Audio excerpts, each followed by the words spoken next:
Okay, so last lecture तक हम लोग ब्रांचिंग देख लिए है, लूपिंग देख लिए है, लूपिंग के एग्जाम्पल देख लिए थे और ऑब्जेक्ट क्रिएशन का पार्ट देख लिए थे। तो अभी तक जो प्रैक्टिस जो भी हम लोग की है या जो भी हम लोग केस स्टडी की है सी शार्प की, उसके हर एक एग्जाम्पल में हम लोग जो एप्लीकेशन क्रिएट करते थे उसका आउटपुट जो आता था वो ब्लैक स्क्रीन पे होता था। यूजर से ब्लैक स्क्रीन से वैल्यू लेते थे, यूजर पे को ब्लैक स्क्रीन पे ही दिखाते थे। तो वो एप्लीकेशन जो क्रिएट होती थी एक्चुअल में वो एप्लीकेशन थी कंसोल एप्लीकेशन। और हर बार तो तुमको यूजर को ऐसा आउटपुट नहीं दिखाना होगा ना, यूजर को कलर दिखाना है, लेबल दिखाना है, टेबल दिखाना है, वेब पेज डिजाइन करना है। ठीक है, तो दो और टाइप की एप्लीकेशन होती है, वो दो और टाइप की एप्लीकेशन कौन सी, इधर भी बैठ सकते हो क्या, वो न्यू स्टूडेंट।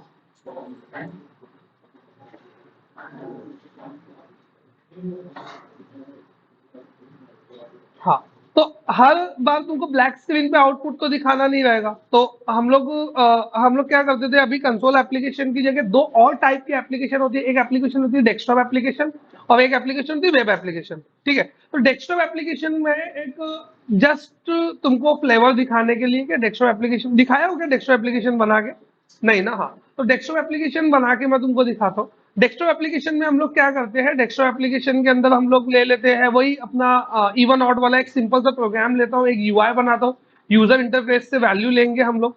ठीक है, वो या तो वो कर सकते हैं या फिर डायरेक्टली वेब एप्लीकेशन पे जम कर सकते हैं। तो एक देख लेते हैं इसका, ज्यादा कुछ उसमें समझेगा नहीं क्योंकि उसमें बहुत सारी चीजें ऐसी होगी जो समझ में आने वाली नहीं रहेगी, जो ऐसा लगेगा लाइक तुमको गैप लग रहा है। लेकिन एक फ्लेवर तुमको समझ में आ जाएगा, ज्यादा नहीं, 10-15 मिनट लगेगा।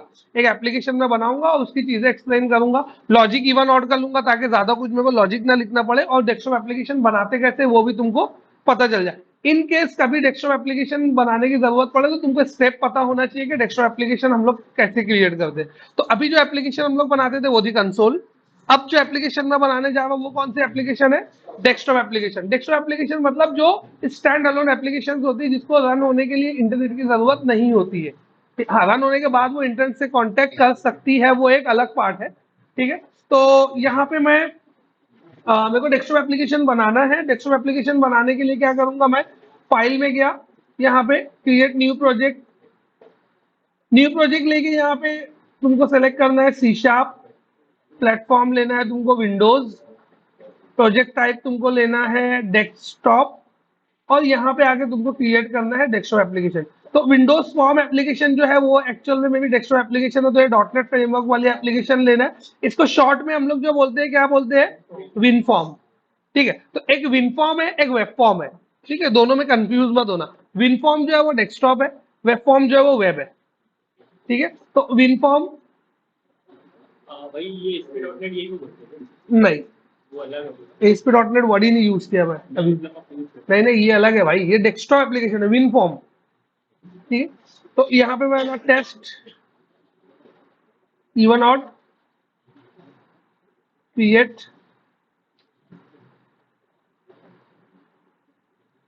तो देखो अभी मैं कुछ भी नहीं किया, ऑलरेडी बना बनाया मेरे को एक फॉर्म मिल गया, डायरेक्ट रन कर देता हूं इसको, कुछ कोड नहीं करो, रन किया।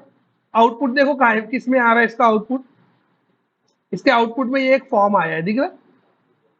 अभी तक जो एप्लीकेशन थी उसका आउटपुट में क्या आती थी, ब्लैक स्क्रीन आती थी। अभी इसके आउटपुट में क्या है, फॉर्म आया। ये फॉर्म के ऊपर लेबल हो सकता है, बटन हो सकती है, तो डिजाइन कर लेते हैं एक छोटा सा फॉर्म। तो इसको फॉर्म को थोड़ा सा छोटा कर लिया मैं। यहाँ पे ऑल कंट्रोल्स होते हैं, तो मेरे को क्या करना है, एक लेबल लेना है, जो टेक्स्ट लिखा हुआ होता है वो लेबल होता है, तो लेबल लिख के यहाँ पे एक लेबल ले लिया मैं। यहाँ पे यूजर को जो प्रॉम्प्ट करते थे ना हम लोग, console dot right line inter number, वो अब हम लोग लेबल में लिखेंगे, वो अब हम लोग लेबल में लिखेंगे। तो उसे ड्रैग करके ड्रॉप किया, लेबल आ गया, जैसा पेंट में करते हैं ड्रैग ड्रॉप, वही है। इसको राइट क्लिक करने का, प्रॉपर्टीज में जाने का, तो यहाँ पे प्रॉपर्टीज विंडो खुलेगा, इसको ना डॉक कर देने का ताकि ये घड़ी घड़ी राइट क्लिक ना करना पड़े। ये आ गया। अगर ये नहीं है यहाँ पर तो यहाँ पे आने का, राइट क्लिक करने का, प्रॉपर्टीज में जाने का, तो ये विंडो आ जाएगा अगर इनकेस नहीं है तो। अब ये इसकी प्रॉपर्टीज में जाके यहाँ पे इसको ए टू जेड सॉर्ट कर लेने का प्रॉपर्टी को। और जो टेक्स्ट प्रॉपर्टी होती है ना, टेक्स्ट जो इसमें लिखा हुआ होता है वो टेक्स्ट प्रॉपर्टी है, तो इसमें लिखने का एंटर नंबर, और लिख के एंटर हिट करने का, आगे इधर लिखा हुआ एंटर नंबर। इसको रन करके चेक कर लो, है फॉर्म पे लिखा हुआ। अब इसके आगे मेरे को एक टेक्स्ट बॉक्स चाहिए, इसके आगे एक टेक्स्ट बॉक्स चाहिए, तो टेक्स्ट बॉक्स यहाँ पे आगे लिखने का, ठीक है। टेक्स्ट बॉक्स को ड्रैग करके इधर पे ड्रॉप कर देने का, ये बन गया टेक्स्ट बॉक्स। इसको रन करेंगे तो ये ऐसा सॉफ्टवेयर में ऐसा टेक्स्ट बॉक्स दिखेगा, ये बन गया ये, ठीक है। इसके आगे यहाँ पे एक बटन लेने का, चेक, इवन ऑड चेक, तो बटन,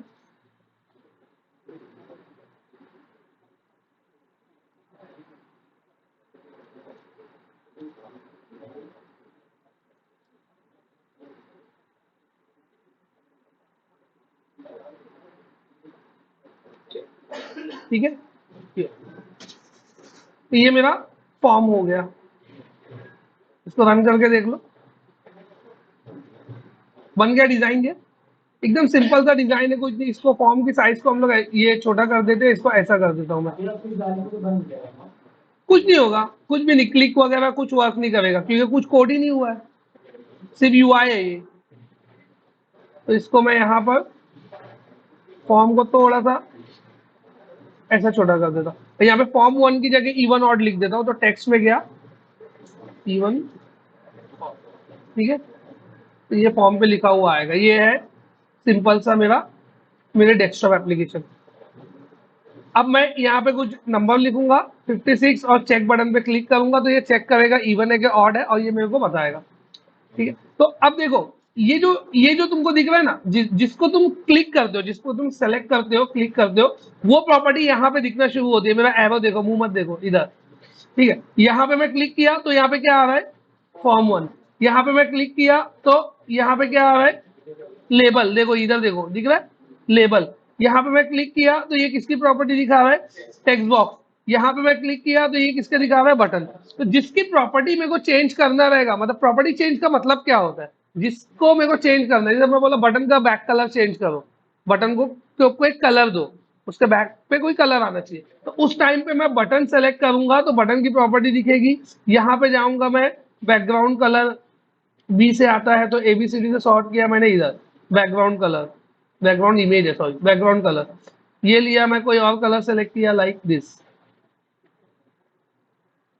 मैं तुमको बोला फॉर एग्जांपल ये जो फॉर्म है इसके पूरे बैकग्राउंड में जो है वो टील कलर डाल दो, तो ये फॉर्म को सेलेक्ट किया तो यहाँ पे फॉर्म आ गया, दिख रहा है। और ये जो है ना, ये जो है एक्चुअल में इसका नेम है ये, और ये जो है ये क्या है, असल में इसका नेम स्पेस विथ क्लास है। नेम स्पेस बताया था मैं, नेम स्पेस हुआ है टॉपिक। हाँ, तो नेम स्पेस क्या होता है, नेम स्पेस होता है एक्चुअल में लॉजिकल कलेक्शन क्लासेस का लॉजिकल कलेक्शन होता है। तो अब system dot windows dot forms, ये जो है ना, ये नेम स्पेस है, और फॉर्म नाम की एक क्लास है, उसका एक ऑब्जेक्ट है जिसका नाम क्या है, फॉर्म 1। अब मैं इसको क्लिक किया, लेबल को, system dot windows dot forms dot label class है, system dot windows dot forms जो है नेम स्पेस है। तो लेबल क्लास का एक ऑब्जेक्ट है जिसका नाम क्या है, लेबल 1, ठीक है। बटन, ऐसे ही बटन 1 ऑब्जेक्ट है बटन क्लास का, शॉर्ट में बोल दिया वही चीज को मैं, हर बार हम लोग नेम स्पेस के साथ उसको रिपीट नहीं करेंगे, ठीक है। तो मैं बोला ये लेबल 1 बटन, तो इसका ऑब्जेक्ट का नाम मेरे को खुद से देना है, तो यहाँ पे एक प्रॉपर्टी होती है नेम प्रॉपर्टी, एकदम यहाँ पे आओगे तो नेम प्रॉपर्टी, मैं बोला इसके ऑब्जेक्ट का नाम देना है चेक बटन या BTN चेक। ये मैं क्या किया पता है, ऑब्जेक्ट का नाम चेंज कर दिया।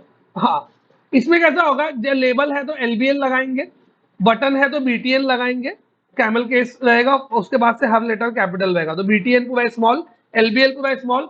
टेक्स्ट बॉक्स है तो TXT लगाएंगे, तो यहाँ पे मैं क्या लिखूंगा, देखो टेक्स्ट बॉक्स को सिलेक्ट किया, नेम प्रॉपर्टी में क्या लिखा, TXT नंबर। जैसे मेरे पास 10 टेक्स्ट बॉक्स है तो नंबर किससे आ रहा है, नेम किससे आ रहा है, एज किससे आ रही है, DOB किससे आ रहा है, तो हम लोग उसको प्रॉपर नेम देंगे वहां पर। और फॉर्म का भी नेम दे देता हूँ मैं, फॉर्म 1 की जगह मैं बोला FRM मेन फॉर्म, ठीक है। ये हो गया, ये मैंने सबको नेम दे दिया, सबको नेम। इसका नेम क्या दे दिया मैंने, BTN चेक। इसका नेम क्या दे दिया मैंने, TXT नंबर। इसका नेम कुछ भी नहीं दिया, इसकी जरूरत नहीं है। फॉर्म का नेम क्या दे दिया मैंने, ये, ठीक है। फॉर्म का बैकग्राउंड कलर मेरे को बदलना है, फॉर्म को सेलेक्ट किया, यहाँ पे FRM मेन लिखा हुआ आ रहा है, इधर ऊपर टॉप पे एरो के पास अब बैक कलर में गया मैं, बैक कलर यहाँ पे जाके मेरे को इसको कलर को टील करना है, तो इसमें एक वेब वाला कलर आता है जिसका नाम है टील। लिख भी देंगे तो आ जाता है वैसे।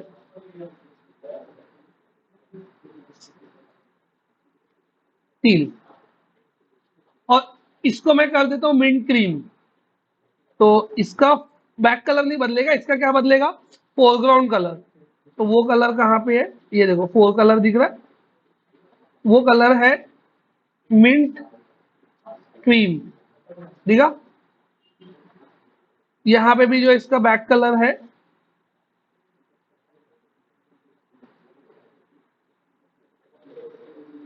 टील नहीं, मिंट क्रीम आएगा ना बैक कलर।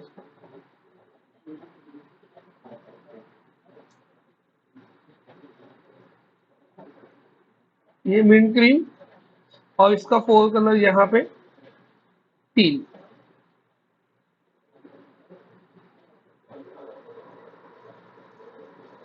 ये देखो अब रन किया मैं, तो ये मेरा फाइनल फॉर्म बना। अब इसमें मैं लिखूंगा एक नंबर, यहाँ पे चेक बटन पे क्लिक करूंगा, तो इसके लिए मेरे को कुछ कोड करना है। यहाँ तक किसी को कोई डाउट है क्या कि भाई क्या बना रहा हूँ, क्या कर रहा हूँ? आधे लोग तो चलती में चढ़े, उन लोगों को तो मतलब कल तक तो काली स्क्रीन थी, ये लाल पीली कैसे हो गई? हम लोग क्या कर रहे हैं, अभी तक जो जो भी प्रोजेक्ट या प्रैक्टिस हम लोग किए थे वो क्या था, कंसोल एप्लीकेशन के लिए किए थे, ठीक है। कंसोल एप्लीकेशन में हम लोग सी शार्प की का बेसिक सीख लिए, मतलब हम लोग ब्रांचिंग सीख लिए, लूपिंग सीख लिए, डेटा टाइप सीख लिए, वेरिएबल बनाना सीख लिए, ठीक है। अब एडवांस चीज जो है वो बताने बताने के लिए मैं क्या कर रहा हूँ, सी शार्प की दूसरी टाइप के एप्लीकेशन यूज करो। तो सी शार्प में हम लोग 3 टाइप के एप्लीकेशन टारगेट करेंगे, पहले मैं बोला था। तो एक मेन तो अपना टारगेट वेब एप्लीकेशन है जो हम लोग फाइनल बनाएंगे, ठीक है। लेकिन 3 टाइप की एप्लीकेशन रहेगी, एक तो कंसोल एप्लीकेशन, एक है विंडोज फॉर्म वाली एप्लीकेशन जिसको डेस्कटॉप एप्लीकेशन बोलता हूं मैं, और एक है तुम्हारी वेब एप्लीकेशन। तो वेब एप्लीकेशन एमवीसी में बनेगी, कंसोल एप्लीकेशन ब्लैक स्क्रीन वाली वो हम लोग ऑलरेडी बनाए थे। ये जो चल रही है डेस्कटॉप एप्लीकेशन है। तो डेस्कटॉप एप्लीकेशन डिजाइन करने के लिए ड्रैग एंड ड्रॉप हम लोग करते हैं, तो वो ड्रैग एंड ड्रॉप कैसे करना है, कलर कैसे चेंज करना है, वो चीज मैं यहाँ पे एक्सप्लेन कर रहा था। क्लियर है? यहां तक किसी को कोई डाउट है? क्या कर रहा हूं मैं, ऐसा कुछ लग रहा है कि बहुत मुश्किल है? एकदम सिंपल है, ये खिलौना वैसा वो पेंट में खेलते थे ना, वो है ये। समझे क्या? कोई कुछ कोड नहीं किया हूं मैं, और मैं इतनी चीज डिजाइन कर लिया हूं मैं सॉफ्टवेयर की। ऐसी होता है ना सॉफ्टवेयर, यही तो होते हैं सॉफ्टवेयर, और क्या है। तो कुछ है नहीं, ड्रैग एंड ड्रॉप करना है, तुमको नाम देना। अब एक्चुअल कोड शुरू होगा, अब लॉजिक शुरू होगा, वो लॉजिक हम लोग सी शार्प में लिखते हैं। इसके लिए मैं बोलता था कि चाहे तुम विंडोज फॉर्म पे काम करो, चाहे वेब फॉर्म पे करो, चाहे एमवीसी में करो, चाहे जैमलिन पे करो, सब जगह कॉमन क्या है, सी शार्प में। जब पहला लेक्चर शुरू किया था तब भी बोला था, सब जगह कॉमन क्या आएगा, जिसको सी शार्प आएगा उसको सब आएगा। जितने बड़ी बड़ी कंपनीज है वो तुमको ये नहीं बोलती तुमको एमवीसी आता है क्या, तुमको वेब फॉर्म आता है क्या, तुमको विन फॉर्म आता है क्या। बड़ी बड़ी कंपनीज बोलती तुमको सी शार्प आता है क्या, तुमको लॉजिक लिखने आता है क्या, तुमको अल्गोरिदम आता है क्या, तुम प्रॉब्लम को सॉल्व कर पाते हो क्या सी शार्प से। मैं अगर तुम्हारे सामने कोई प्रॉब्लम रखूं कि मेरे को ऐसा करके दो, तो सी शार्प से लॉजिक लगा के तुम उसको कर पाते हो क्या, वो इंपॉर्टेंट पार्ट। इसके लिए तो लॉजिक पे मैं कितना टाइम दे दिया, मेरे को लूप पढ़ाने के लिए कितना टाइम लगता है, 20 मिनट। हम लोग पूरा लेक्चर लगा दिए लूप के ऊपर, 2 घंटे का। बिकॉज वो लॉजिक समझ में आना चाहिए कि हम लोग क्या कर रहे हैं इसमें। तो अब वो लॉजिक यहाँ काम आएगा, ठीक है। अब ये यूजर से वैल्यू पहले हम लोग कहाँ से लेते थे, कंसोल डॉट रीड लाइन से। अब तो कंसोल नहीं है, अब यूजर से वैल्यू आएगी टेक्स्ट बॉक्स से। यूजर से वैल्यू लेंगे तो यहाँ पे टेक्स्ट बॉक्स में जो भी बंदा वैल्यू लिखेगा वो हमेशा स्ट्रिंग में रहती है, तो वो स्ट्रिंग में वैल्यू रहेगी। अगेन उसको कन्वर्ट करना पड़ेगा नंबर में, वही लॉजिक, कन्वर्ट डॉट टू इन 32 जो वहां यूज होता था वही यहाँ भी यूज होगा, कोई नई चीज नहीं। इंटीजर में कन्वर्ट करके इवन ऑट चेक करना है, प्राइम चेक करना है, या कुछ और चेक करना है, कुछ वैल्यू लेना है, वो सब चीज हम लोग यहाँ पे कर सकते हैं, ठीक है। तो करते हैं एक छोटा सा प्रोग्राम। अब मेरे को क्या करना है, ये बटन के लिए कोड करना है। तो ये बटन को पे डबल क्लिक करोगे ना तो इसका कोड खुलता है। ये बटन पे डबल क्लिक करोगे तो कोड खुलेगा। तो मैं इस पर डबल क्लिक किया तो ये कोड खुल गया, देखो दिख रहा है ये सी शार्प का कोड। तो यहाँ पे जो कोड मैं लिखूंगा वो उसके बटन पे आएगा। तो मैं एक सिंपल सा मैसेज बॉक्स डाल देता हूँ, मैसेज बॉक्स डॉट शो। ये इससे मैसेज बॉक्स आता है। मैसेज बॉक्स में मैं लिखा हेलो,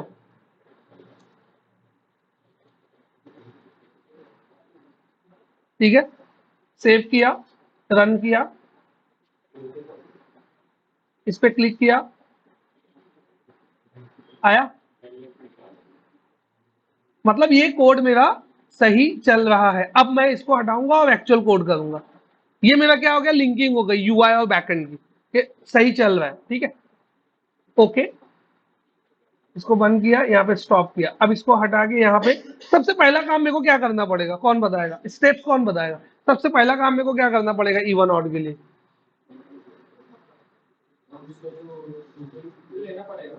पहले इनपुट लेके एक वेरिएबल में स्टोर करना पड़ेगा, ये पहला काम। फिर वो वेरिएबल को इवन ऑड का लॉजिक से चेक करना पड़ेगा।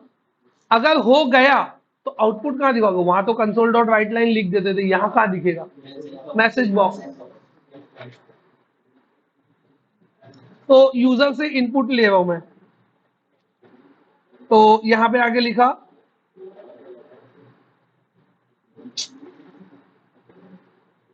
नंबर इज इक्वल टू कहां से आने वाला है, जो वैल्यू कहां से आने वाली, यहां से, बराबर। इसका नाम क्या है?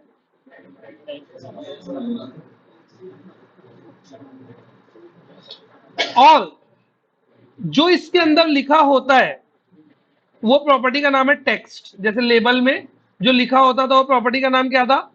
टेक्स्ट। बटन के अंदर जो लिखा होता था वो प्रॉपर्टी का नाम क्या है? तो टेक्स्ट बॉक्स के अंदर जो लिखा रहेगा वो प्रॉपर्टी का नाम क्या रहेगा? टेक्स्ट। आया लिखा हुआ इसके अंदर। तो टेक्स्ट जो भी इसके अंदर लिखा हुआ रहेगा उसको अगर मेरे को सेट करना है या उसको गेट करना है तो टेक्स्ट प्रॉपर्टी यूज होगी। तो देखो मैं यहाँ पे टेक्स्ट में जाके मेरा नाम लिखा तो यहाँ लिखा हुआ दिखने लगा, लेकिन ऐसा तो करना नहीं है, ठीक है। तो करना क्या है यहाँ पे कि जो भी नंबर के अंदर जो टेक्स्ट आएगा वो नंबर में आके स्टोर हो जाना है। लेकिन ये तो टेक्स्ट के ऊपर मैं होवर किया, तो होवर की जो टूल टिप है उसका रिटर्न टाइप क्या लिखा हुआ है? स्ट्रिंग। ये दिख रहा है कहां पर बता रहा हूं मैं? ये यहाँ पर रिटर्न क्या करेगा? ये स्ट्रिंग। तो ये वेरिएबल भी क्या बन जाएगा? स्ट्रिंग। लेकिन हम लोग को चाहिए इसको नंबर, तो मैं यहाँ पे क्या ऐड करूंगा? कन्वर्ट डॉट टू इन 32। तो यहाँ पे आगे मैं लिखा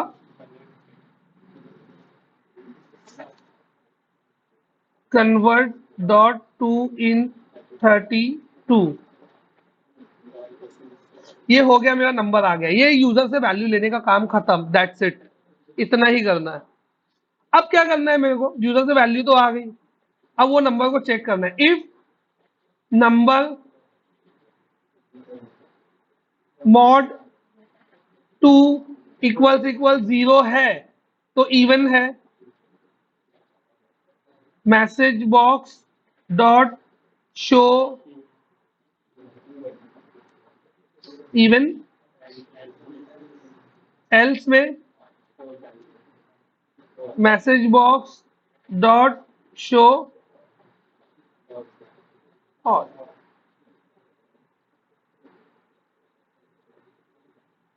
यहां पे आगे लिखा मैंने 5 चेक ऑड, 50 चेक इवन। लेकिन ये मैसेज बॉक्स में हेडिंग नहीं आ रही है, खाली खाली लग रहा है, थोड़ा सा अजीब नहीं लग रहा है क्या? तो इसको भी सही कर सकते हैं हम लोग। कैसे? यहाँ ये शो जो फंक्शन है ना, ये शो, इसका ना 20 अलग अलग फॉर्म है, 20 ओवरलोडेड फॉर्म है इसका। मतलब क्या है कि डॉटनेट ने शो फंक्शन 20 अलग अलग पर्पस के लिए लिखा है। एक बार तुम खाली मैसेज दिखाओ, सादा मैसेज बॉक्स आ जाएगा, मतलब खाली स्ट्रिंग पास करो जैसा हम लोग किए हैं। फिर दूसरे में बोलता है तुमको कौन सी बटन चाहिए, यस नो चाहिए वो बताओ। फिर तीसरे में कुछ और, चौथे में कुछ और, ऐसा। तो इसका 20 फॉर्म है। कहाँ दिखेगा वो 20 फॉर्म? इसको ऐसा क्लिक करने का और F12 करने का। तो देखो ये 20 अलग अलग फॉर्म है शो का, जो ऑलरेडी लिख के दिया हुआ है अपने को यहाँ पर। तो ये 20 अलग अलग फॉर्म्स कौन कौन से है?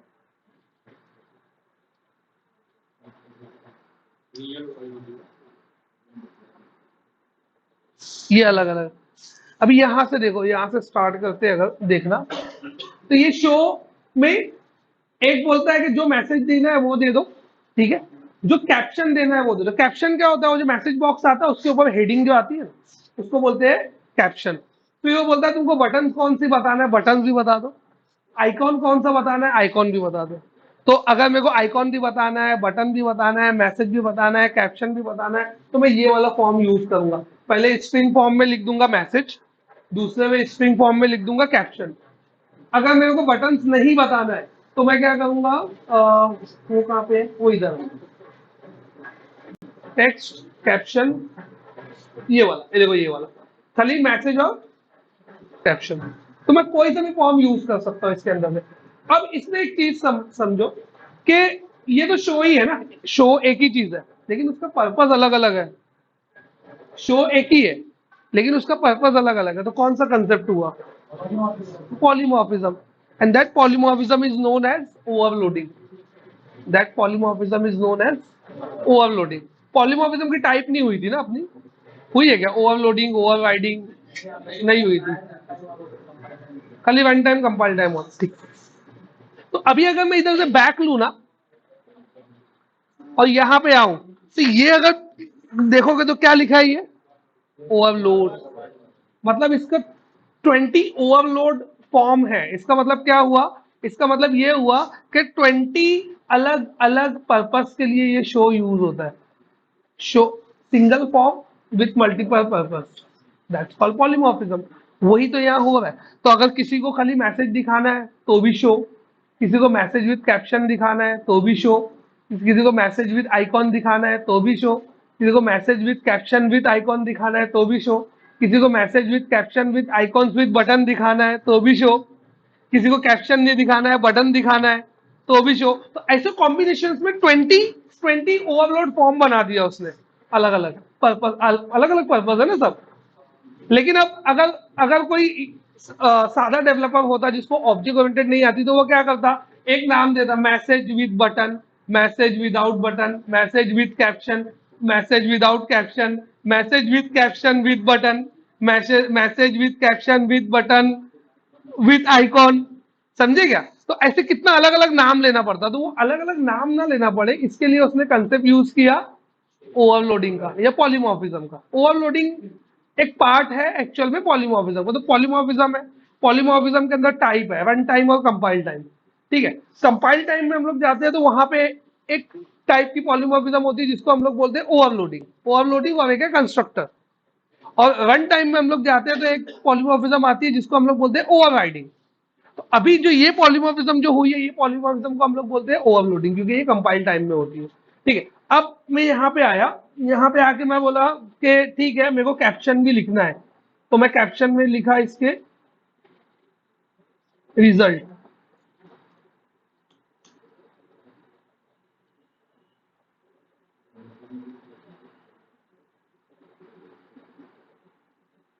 और इसको रन किया,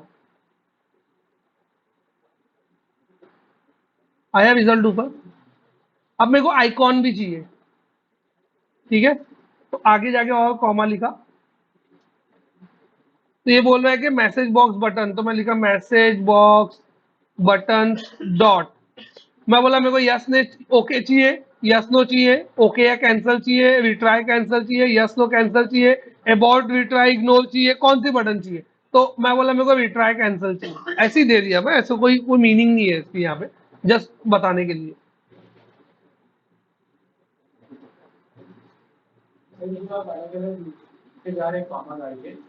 तो ये अलग अलग कॉल करता है अंदर से। नहीं नहीं, ये तो पैरामीटर्स है फंक्शन के, ये पैरामीटर्स है, बताऊंगा मैं इसके बारे में भी बताऊंगा। अभी तो फिलहाल जस्ट ऐसा कोड, इसके लिए वो लोग बहुत सारी चीज उसमें समझेगी नहीं, लेकिन फिर भी मैं बता दे रहा हूँ यहाँ पर। तो ये अभी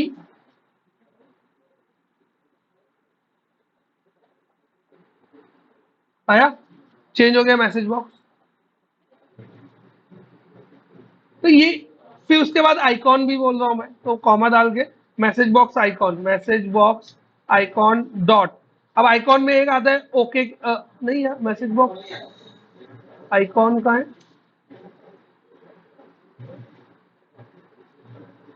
मैसेज बॉक्स आइकॉन मैं गलत लिखा एक्चुअली।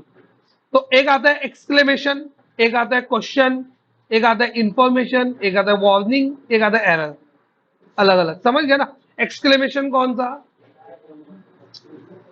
मार्क ऑफ एक्सक्लेमेशन जो होता है वो, क्वेश्चन मार्क एक आएगा, वार्निंग, वार्निंग ले लेते हैं, चलो यहाँ वार्निंग ले लेता हूँ और यहाँ पे अलग मैसेज ले लेता हूँ।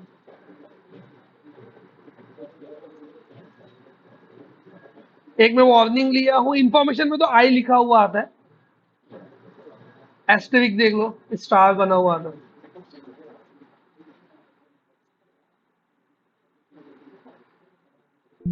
ठीक है, एक्सक्लेमेशन,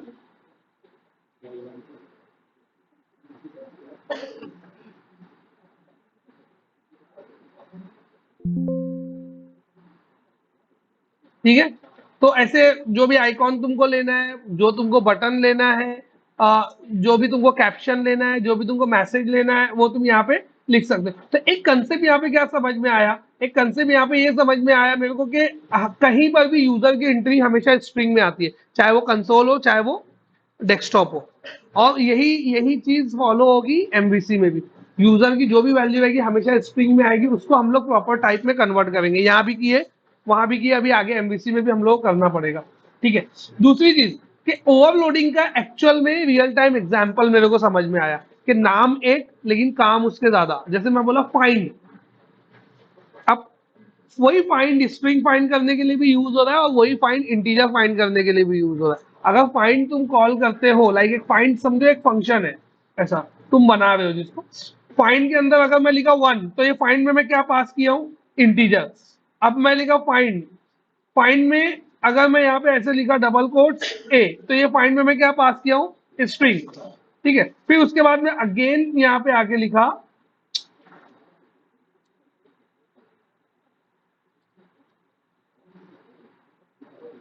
फिर से मैंने लिखा फाइंड, और फाइंड के अंदर आके मैंने सिंगल कोट्स में लिखा ए। तो अब मैं क्या कर रहा हूँ, फाइंड में कैरेक्टर सर्च कर रहा हूँ, तो ये कैरेक्टर फाइंड हो गया, ये स्ट्रिंग, लेकिन सब तो फाइंड ही है, तो नाम एक है, बिहेवियर उसके अलग अलग है, एक स्ट्रिंग फाइंड कर रहा है, एक नंबर फाइंड कर रहा है, एक कैरेक्टर फाइंड कर रहा है। तो that's actually example of your polymorphism. और कौन से टाइप की पॉलीमॉर्फिज्म, तो ये ओवरलोड वाली एग्जांपल है, ये एग्जांपल जो है वो ओवरलोड वाली है, ठीक है। ये क्लियर है, यहां तक किसी को कोई डाउट है? हम्म, ठीक है। तो ये एक छोटा सा एग्जांपल था, अब डायरेक्टली हम लोग जंप करेंगे एमवीसी के ऊपर। ये यहाँ तक क्लियर है, यहाँ कुछ नहीं, और हम लोग को इस पे फोकस भी नहीं करना है और ये ज्यादा यूज भी नहीं होता है। मैं जस्ट तुमको एक देखो बस बताना था कि डेस्कटॉप एप्लीकेशन ऐसी होती है, तो मैं इसके लिए उसको टच करके सिर्फ निकल जाऊँ। हम लोग का मेन फोकस रहेगा वेब एप्लीकेशन पे। तो इसको मैं क्लोज कर देता हूँ, क्लोज सॉल्यूशन से। अब मैं वापस से आया, न्यू प्रोजेक्ट लिया, न्यू प्रोजेक्ट लेके मेरे को एमवीसी एप्लीकेशन बनाना है वेब, तो यहाँ पे आगे वेब सेलेक्ट कर लूंगा, इधर पे वेब सेलेक्ट किया। वेब सेलेक्ट करने के बाद यहाँ पे मेरे को ASP.NET ASP.NEट वेब एप्लीकेशन .NEट पे वो ऑलरेडी है इधर इधर, तो ASP.NEट वेब एप्लीकेशन .NEट फ्रेमवर्क वाली लेना है। एमवीसी में हम लोग क्या बनाने वाले, एमवीसी में भी हम लोग सेम चीज बनाएंगे जो इवन ऑड का प्रोग्राम किए थे ना, सेम, ठीक है। तो लेकिन अब वेब में देखो, वेब में तुम मैसेज बॉक्स नहीं दिखा सकते, अलर्ट आता है वो जावास्क्रिप्ट में आता है, तो वेब में हम लोग मैसेज बॉक्स नहीं दिखा सकते, ये चीज समझ लो। तो वेब में मैसेज बॉक्स दिखेगा नहीं एमवीसी में, तो हम लोग क्या करेंगे, यूजर से वैल्यू लेंगे, सर्वर पे जाएगा और नेक्स्ट पेज पे दिखाएगा इवन है कि ऑड है, क्योंकि पहला पेज तुमने पोस्ट कर दिया सर्वर पे, और वापस सर्वर से तो नया पेज आता है ना। लाइफ साइकिल याद है मैं क्या बोला था, रिक्वेस्ट रिस्पॉन्स लाइफ साइकिल में क्या होता था, तुम्हारे सामने तुमने एक यूआरएल लिखा, तो तुम्हारे सामने एक पेज आया, ठीक है। तो जब तुमने यूआरएल लिखा, वो यूआरएल कहाँ जाता है, वो यूआरएल आईएस पे जाता है, सर्वर पे जाता है, कंट्रोलर पे जाता है, एक्शन पे जाता है। वहां पे जाने के बाद फिर वो एक पेज लेके आता है कि इसको पेज चाहिए, तो पेज लाके तुमको दिखाता है, तुमको दिखता है हाँ पेज, तुमको टेक्स्ट बॉक्स दिखा और बटन दिखी, तुमने टेक्स्ट बॉक्स में कुछ वैल्यू लिखी, सबमिट किया, वापिस वो पेज सर्वर पे जाता है, वहां जाता है, वो कुछ वैल्यू एग्जीक्यूट होती है, फिर से नया पेज आता है, मतलब तुम्हारे सामने पेज रिफ्रेश होकर एक नया पेज आता है, तो नए पेज पे तुमको आउटपुट दिखेगा। एमवीसी के केस में तुमको नए पेज पे आउटपुट दिखेगा, मेरी बात समझी? तुम वही पे, अगर तुमको वही पेज पे दिखाना है अगर तुमको वही पेज पे दिखाना है तो तुमको नीचे क्या करना पड़, मतलब वो पेज को बिना रिफ्रेश किए वो पेज में डेटा चेंज करना है तो तुमको एजेक्स की जरूरत पड़ती है। तो यही रिक्वायरमेंट एक्चुअल में एजेक्स की है, जो आगे मैं कभी और बताऊंगा। अभी उसको मैं जस्ट तुमको एक नाम बस बोल दिया एजेक्स। अगर तुमको बिना पेज रिफ्रेश किए हुए डेटा को पेज पे चेंज करना है तो तुमको किसकी जरूरत पड़ती है, या तो एजेक्स या तो जावास्क्रिप्ट। एक्चुअली एजेक्स भी जावास्क्रिप्ट ही है। एजेक्स का फुल फॉर्म है asynchronous JavaScript and XML. Asynchronous JavaScript and XML, तो सेम पेज पे करना है तो एजेक्स लगता है। तो हम लोग अभी एजेक्स नहीं कर रहे, हम लोग सादा एमवीसी कर रहे, तो नेक्स्ट पेज पे आउटपुट आएगा उसका। तो यहाँ पे मैं टेस्ट इवन ऑड करके प्रोजेक्ट ले लेता हूँ। Test even odd, test even odd MVC, create, यहाँ पे एमवीसी सेलेक्ट करूंगा, क्रिएट। हाँ 4.6 था, देखा मैं, कोई बोल रहे थे क्या, इतना फर्क नहीं पड़ता उससे। तो ये मेरा एमवीसी का प्रोजेक्ट क्रिएट हो गया। अब मैं यहाँ पे आगे कंट्रोलर बना लेता हूँ। तो मैं ये होम कंट्रोलर को डिलीट कर देता हूँ ताकि कंट्रोलर बनाना किसी को नहीं याद हो तो वो याद आ जाए। तो कंट्रोलर पे राइट क्लिक करना है, ऐड में जाना है, ऐड में जाके कंट्रोलर, ठीक है। तो एमवीसी का एम्प्टी कंट्रोलर लेना है। अब मैं क्या चाहता हूँ कि यूआरएल क्या लिखूं, मैं कौन से यूआरएल के ऊपर मेरे को काम करना है। तो जो भी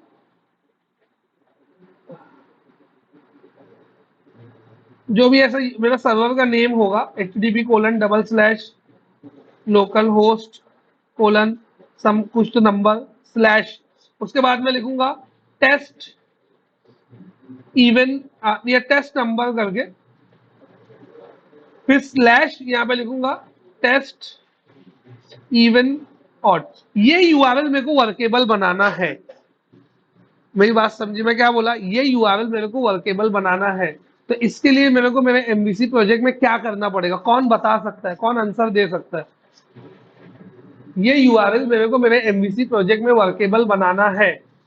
तो मेरे को मेरे एमवीसी, ये क्वेश्चन मैं दूसरी बार कर रहा हूँ, एक बार और कर चुका हूँ, मेरे को याद है, तो इसका हंस रहा है। क्या करना पड़ेगा, कौन कौन बता सकता है, गली हाथ बता सकता है।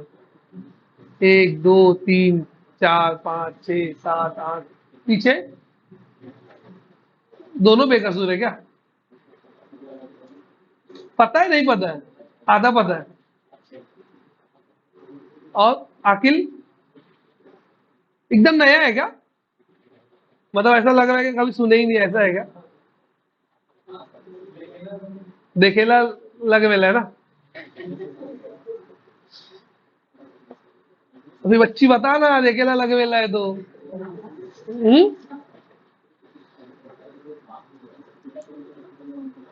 मकसूद एकदम न्यू है। साकिब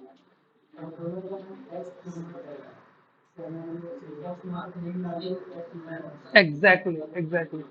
क्या करना पड़ेगा मेरे को एक कंट्रोलर लेना पड़ेगा, टेस्ट नंबर, उसके अंदर एक एक्शन मेथड लेना पड़ेगा टेस्ट इवन ऑड। तो ले लेते हैं।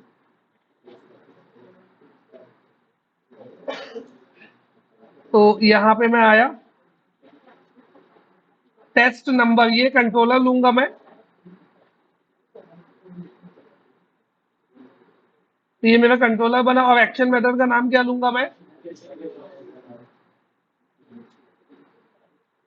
हो गया। तो ये यूआरएल अब वर्क करेगा, चेक करना है, कंट्रोल शिफ्ट बी करके एक, ठीक है, पहले एरर लेके आता हूं, फिर पूछता हूं।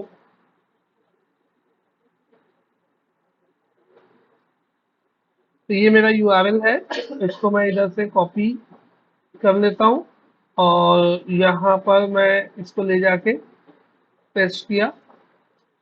कौन बता सकता है क्या एरर है, क्या प्रॉब्लम है, क्या मिसिंग है। 1 2 3 4 5 6 7 8, तुम बता, तुम बहुत दिन के बाद हाथ उठाए। हाँ, क्या करना पड़ेगा, व्यू नहीं बनाया, एग्जैक्टली, मतलब प्रैक्टिस किए हो। प्रैक्टिस किए रहोगे तो ये एरर जरूर समझ में आएगा। एकदम सिंपल सा एरर है, पहले भी बताया था मैं, ऐसा नहीं मैं बिना बताए ये चीज पूछता भी नहीं हूँ, ये मत ध्यान रखना। तो क्यों प्रॉब्लम दे रही है उसको देखो। रिक्वेस्ट जब गई ना, यहाँ पे समझ भी लो एक चीज, रिक्वेस्ट जब गई ना उसके पास, रिक्वेस्ट गई टेस्ट नंबर कंट्रोलर के ऊपर, फिर उसने ढूंढा action method test even odd, तो उसको मिल गया, उसने एग्जीक्यूट किया, फिर एंडिंग में देखा रिटर्न व्यू लिखा है, तो वो गया कहाँ पे, व्यू के फोल्डर में, ये नाम का व्यू ढूंढने के लिए। तो पहले वो ये फोल्डर में गया, फिर ये फोल्डर में गया, फिर ये फोल्डर में गया, फिर ये फोल्डर में गया, अलग अलग जो जो भी पॉसिबिलिटीज थी, ये सब मैं एक्सप्लेन किया हूँ पहले, रिकॉर्डिंग में एक बार देख लेना। तो जो जो पॉसिबिलिटीज थी वहां ढूंढा, नहीं मिला तो वो एरर दे दिया। कहाँ से मिलेगा, क्योंकि है ही नहीं। अब मेरे को क्या करना पड़ेगा इसके लिए, एक्शन मेथड पे राइट क्लिक करके ऐड व्यू करूंगा तो व्यू क्रिएट हो जाएगा। तो यहाँ पे राइट क्लिक किया, ऐड, इसको बंद कर दो पहले, add view test even out, ये हो गया। ठीक है, तो अब इसको आगे पेज को रिफ्रेश करके चेक कर लो सही है क्या। देखो अभी मैं चेक किया, आया आउटपुट। ठीक है, ये ब्लैक क्यों आ रहा है ऊपर, ये कौन बता सकता है, कहाँ से आ रहा है। बोले ये आदमी हर चीज में एक एक सवाल कर रहा है आज। लेआउट से आ रहा है, कहाँ से आ रहा है ये। तो मैं कंटेंट के अंदर सिर्फ H2 टैग के अंदर क्या लिखा हूँ, टेस्ट इवन ऑड लिखा हूँ, लेकिन फिर भी मेरे पेज के ऊपर इतनी सारी चीज क्यों आ रही है, क्योंकि बिकॉज ये पेज लेआउट से ऑटो कनेक्ट हो गया है। अगर मेरे को वो नहीं चाहिए तो मेरे को क्या करना पड़ेगा, layout is equal to null, यहाँ पे मैं कर सकता हूँ।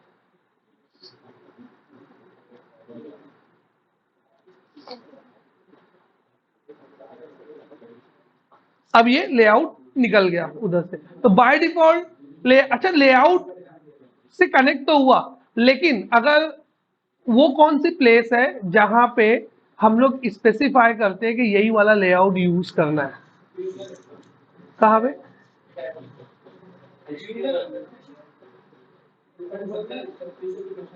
क्वेश्चन समझे क्या, नहीं समझे तुम लोग। मैं अगर कुछ भी नहीं स्पेसिफाई करता हूं तो बाय डिफॉल्ट क्या करता है, वो व्यू अपने कोई एक लेआउट को यूज कर लेता है, बराबर है ना। तो मैं लेआउट इजिकल टू नल लिखता हूं तो लेआउट नहीं आता है। तो वो प्लेस कहाँ पे है, कैसे उसको मालूम पड़ता है कि यही वाले, अरे क्वेश्चन तो कर लेने दो। ये उसको कैसे मालूम पड़ता है कि ये व्यू के लिए ये वाला लेआउट यूज करना है। लेट्स से मेरे पास 5 लेआउट है, लेट्स से मेरे पास 5 लेआउट है, तो वो वही वाला लेआउट कैसे उठाता है, कहाँ पे ये चीज डिफाइन है, नहीं ये डिफाइन है। देखो इंटरव्यू में 2 क्वेश्चन पूछता है, एक तो मैं ये जो तुमसे पूछा वो कि how can I change default layout for a specific view. Default layout ये दिख रहा है काला पीला, मेरे को कुछ अलग चाहिए, कहाँ पे जाके चेंज होगा, पहला क्वेश्चन। दूसरा क्वेश्चन ये कि how can I remove layout from a specific view, उसका आंसर मैं बताया, लेआउट नल कर देने का। ठीक है, तीसरा क्वेश्चन क्या है, which is the first view called in MVC, कौन सा ऐसा व्यू है जो सबसे पहले कॉल होता है। तो उसका आंसर है व्यू स्टार्ट, उसका आंसर क्या है, व्यू स्टार्ट। तो देखो अभी यहाँ पे मैं तुमको ये बताया नहीं तो कहां से पता रहेगा। ये दिख रहा है एक व्यू, व्यू स्टार्ट, ये सबसे पहले कॉल होता है, सबसे पहले कॉल होता है यही वाला view by default MVC framework में। तो सबसे पहले कॉल जब होता है ना, तो इधर पे क्या लिखा, लेआउट इज इक्वल टू ये वाले व्यू, ये वाला लेआउट ले लो। अब लेट्स से मेरे पास 2 लेआउट है, देखो शेड में जाओगे तो इधर लेआउट दिख रहा है, लेट्स से मेरे पास 2 लेआउट है, तो यहाँ पे राइट क्लिक किया, ओपन किया, ये लेआउट को कॉपी करके पेस्ट किया, लेआउट की कॉपी बन गई एक और। अब यहाँ आया, यहाँ पे आके, यहाँ पे आके शो शो ऑल फाइल किया, लेआउट को राइट क्लिक करके इंक्लूड इन प्रोजेक्ट, स्टॉप कर लेता हूँ पहले इसको।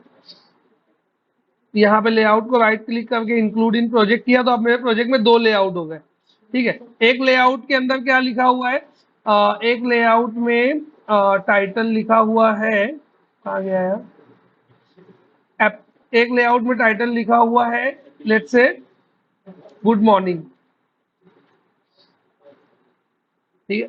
और दूसरे लेआउट में टाइटल क्या लिखा हुआ है, जो कॉपी किया हूं उसमें लिखा हुआ है good afternoon, good night, good afternoon. ठीक है, ऐसा। तो अगर बंदा सुबह मेरी वेबसाइट पे आया है ना, तो गुड मॉर्निंग दिखाना चाहिए। अब 12 बजे के बाद आया है तो गुड आफ्टरनून दिखाना चाहिए। ये मैं चाहता हूं। तो इसका मतलब क्या होगा, इसका मतलब होगा ये कि लेआउट को मेरे को डायनामिकली चेंज करना पड़ेगा बेस्ड ऑन टाइम। अगर करंट टाइम का आर का पार्ट, गौर से सुनो, अगर करंट टाइम के आर का पार्ट लेस देन 12 है तो गुड मॉर्निंग, अदरवाइज आ गया ना logic, branching. If hour less than और equal to 12 then good morning, less than 12 good morning, हाँ, एल्स गुड आफ्टरनून। मेरी बात समझी? तो दो लेआउट अलग अलग है। तो यहाँ पे लेआउट स्पेसिफाई होता है। देखो यहाँ पर अगर मैं यहाँ पे आके लेआउट की कॉपी को यूज कर लूं तो कॉपी वाला अभी अभी कौन सा लेआउट यूज हो रहा है, तो मैं बाय डिफॉल्ट अभी इसको रन करता हूँ।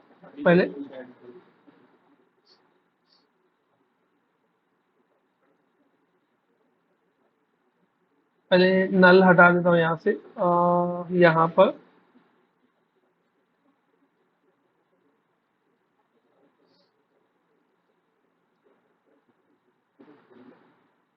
ये लेआउट है, गुड मॉर्निंग दिखा रहा है अभी। ठीक है। और अगर मैं यहाँ पे आके व्यू स्टार्ट के अंदर यहाँ पे अगर मैं कॉपी डाल दूं, कौन सा लेआउट, ये माइनस कॉपी, ऐसा करके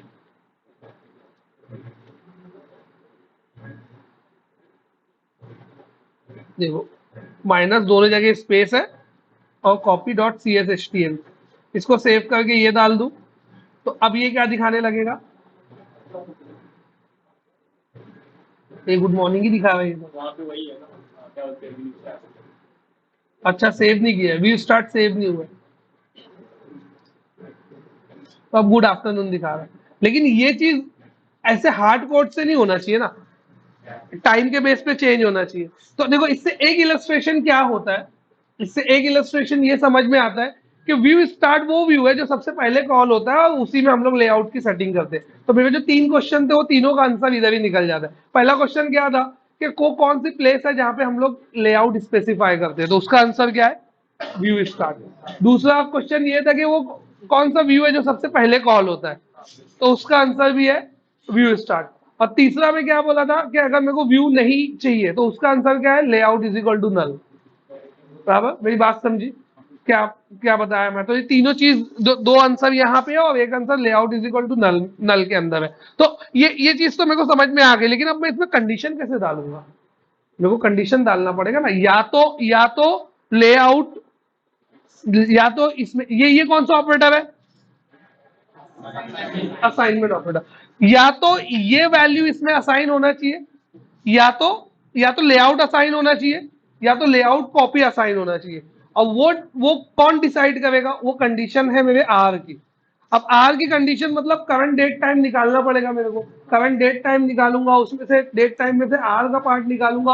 आर, अब देखो डेट टाइम के अंदर भी मल्टीपल चीज है। डेट टाइम में एक होता है डे, एक होता है मंथ, एक होता है ईयर, है ना। फिर उसके बाद hour, minute, second, millisecond, ऐसा।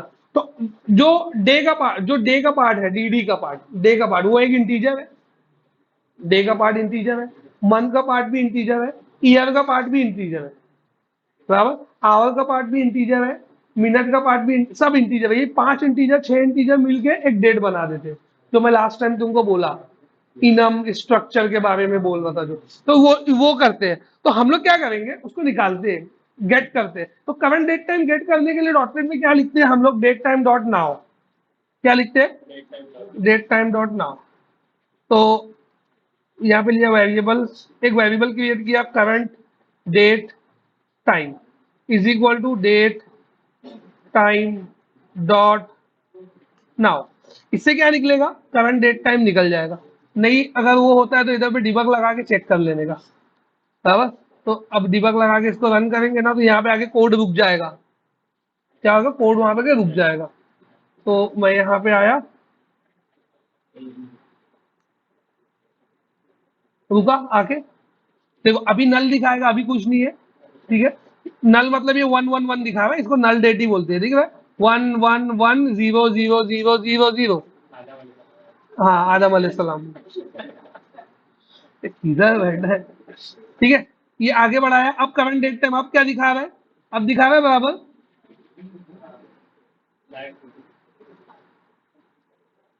पहले मंथ दिखा रहा है, फिर डे दिखा रहा है, फिर ईयर दिखा रहा है, फिर आवर दिखा रहा है, फिर मिनट दिखा रहा है, फिर सेकंड दिखा रहा है, बराबर ऐसे दिखा रहा है। तो ये हम लोग इसको गेट कर सकते हैं। अब मेरे को इसमें से कौन सा पार्ट गेट करना है, इसमें से कौन सा पार्ट गेट करना है, इसको बंद कर देता हूं थोड़ी देर के लिए। तो इसमें से मेरे को आवर्स का पार्ट गेट करना है, तो मैं लिखा hours is equal to current date time dot hours.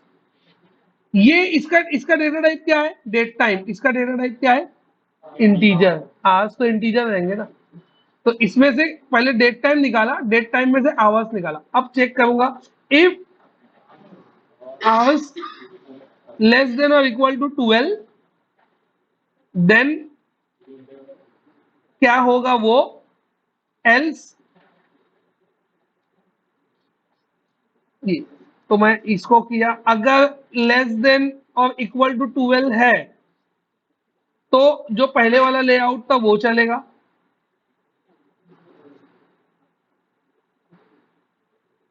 और नहीं है तो कॉपी वाला चलेगा।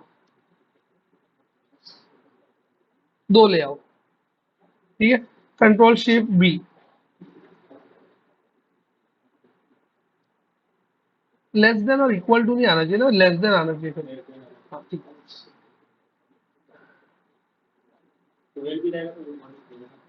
12 पे गुड मॉर्निंग नहीं आता, नून हो जाता है वो, नून में आता।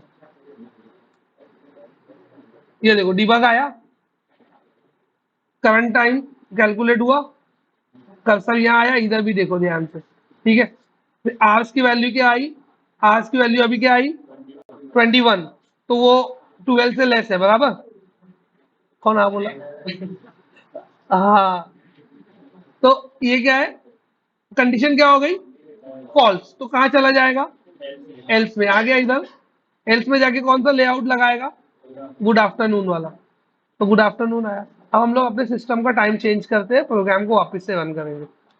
इधर आया, एडजस्ट डेट टाइम, इसको हटाया, चेंज मैनुअली, इसको कर दिया सिर्फ एम चेंज। हम लोग चलेगा यूएस में,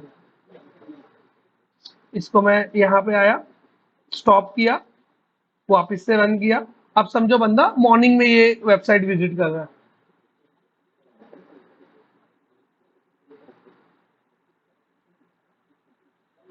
करंट डेट टाइम क्या आया अभी 9:45 AM।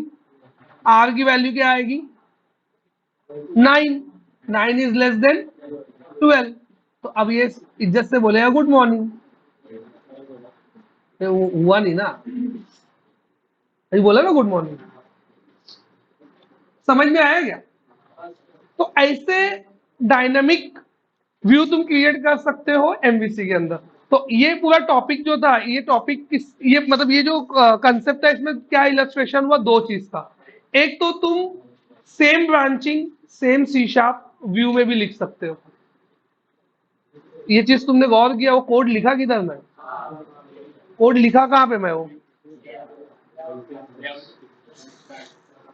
ये फाइल का एक्सटेंशन क्या है, मतलब मैं HTML के अंदर सी शार्प लिख रहा हूं, तो है ना कितना एडवांटेज।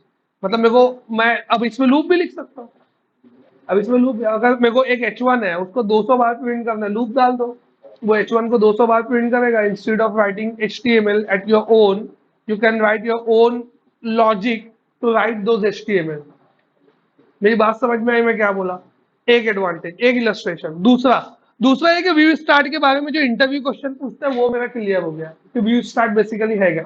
व्यू स्टार्ट एक ऐसा व्यू है जो एमवीसी में सबसे पहले कॉल होता है, तो ये सबसे पहले जब कॉल होगा ना तो ये डिसाइड कर लेगा लेआउट कौन सा देना है। अब 10 लेआउट रहने दो ना, स्विच केस लगा देंगे अपन यहाँ पे, अगर 10 लेआउट रहा, लाइक ऐसा हुआ कि इतने बजे से इतने बजे में मेरे को गुड मॉर्निंग बोलना है, इतने बजे से इतने बजे गुड आफ्टरनून बोलना है, फिर उसके बाद गुड इवनिंग बोलना है, फिर गुड नाइट बोलना है, 4 लेआउट बनाओ। गुड नाइट में ब्लैक थीम डाल दो, गुड मॉर्निंग में व्हाइट थीम डाल दो, गुड आफ्टरनून और गुड आफ्टरनून में शाइनी वाली थीम डाल दो, और एक इवनिंग वाली थीम डाल दो।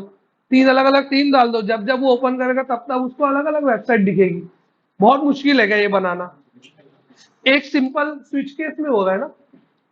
अब समझ में आया क्या क्या वैल्यू है स्विच केस की, क्या वैल्यू है नंबर्स की, क्या वैल्यू है लॉजिक की।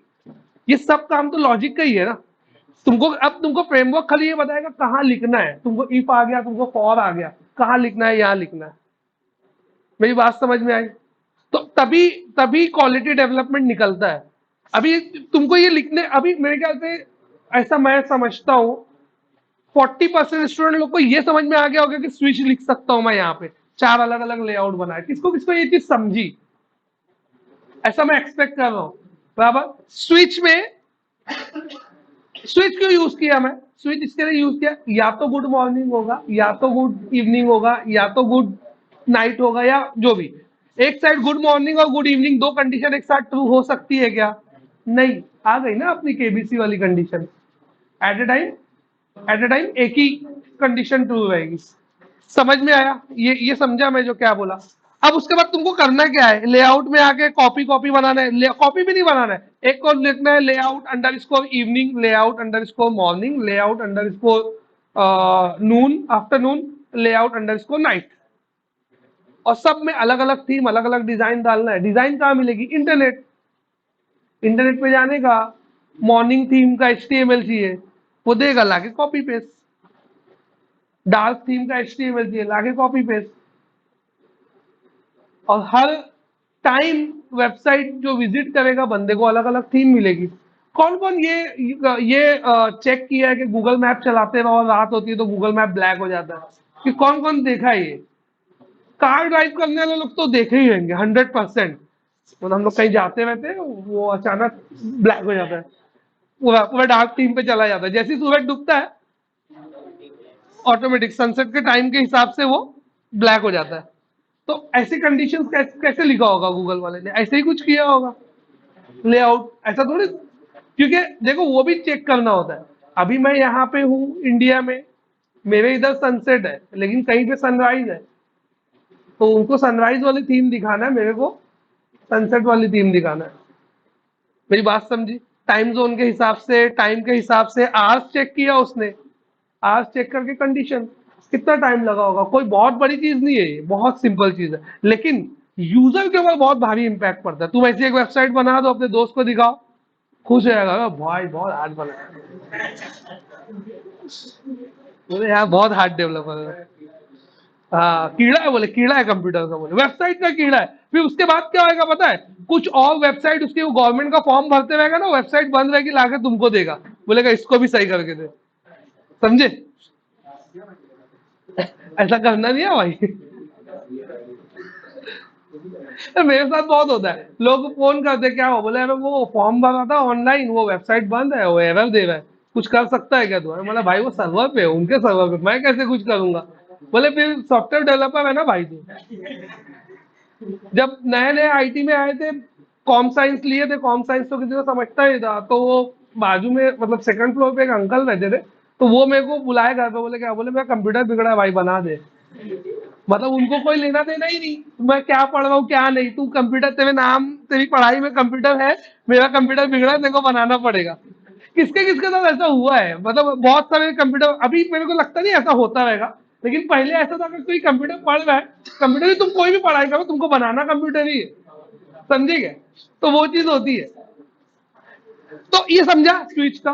तो इसमें क्या इलस्ट्रेशन हो गया, व्यू स्टार्ट का हो गया। तुम सी शार्प में, सॉरी, तुम HTML में सी शार्प का कोड ऐड कर सकते हो, वो एक चीज समझ में आ गई। लेआउट तुम मल्टीपल सेट कर सकते हो अपने पेज के अंदर, वो चीज तुमको समझ में आ गया। अब आते हैं हम लोग अपने मेन लेआउट के ऊपर। तो पहले मैं इसको सही कर लेता हूँ।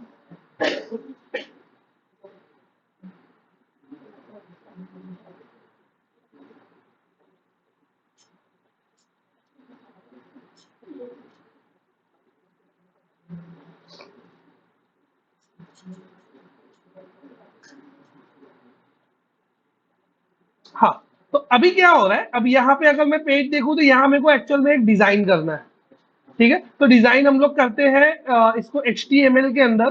तो यहाँ पर मैं आके एक, जैसे वहां लेबल लेता था, यहाँ भी लेबल ले सकता हूं मैं, लिखा एंटर नंबर। ठीक है, उसके आगे एंटर नंबर के आगे टेक्स्ट बॉक्स चाहिए, तो input type is equal to text, ये लिखने से टेक्स्ट बॉक्स बन के आ जाता है। लेबल से क्या आता है पहले वो दिखा देता हूँ, एक एक करके आउटपुट दिखाते हैं।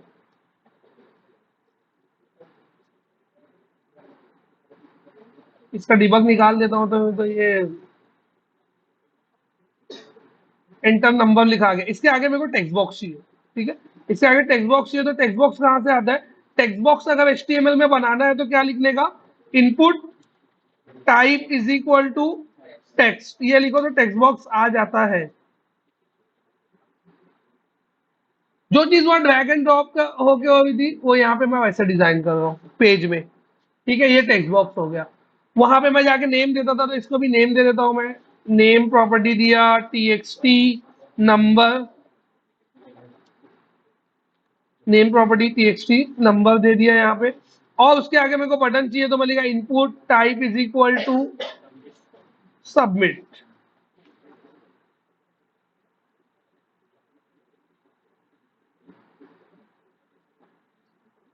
ठीक है, ये हो गया। जैसे डिजाइन वहां पे किया था वैसे डिजाइन यहाँ भी किया। बटन के ऊपर मेरे को चेक लिखना है, तो सबमिट की जगह यहाँ पे आगे लिखा value is equal to check.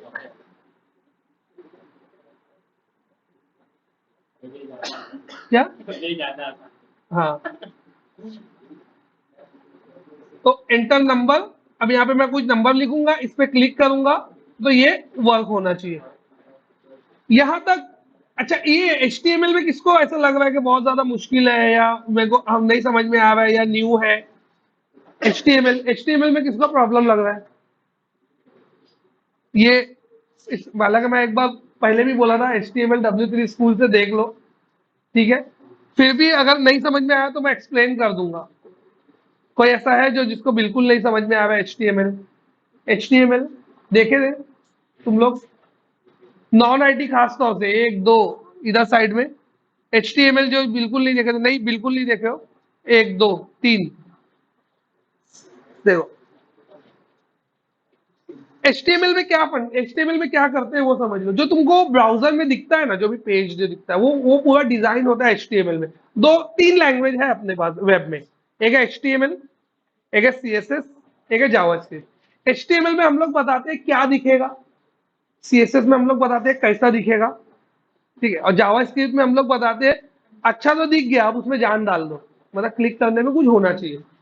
ठीक है, ये तीन लैंग्वेज यूज होती है। तो HTML में हमको बताना होता है डेटा, कि मतलब क्या दिखेगा, लाइक टेक्स्ट बॉक्स दिखेगा, लेबल दिखेगा, बटन दिखेगी, वैल्यू दिखेगी, वो HTML में हम लोग बताते हैं। फिर CSS में क्या बताते हैं हम लोग? CSS में बताते हैं कि बटन कैसी दिखेगी।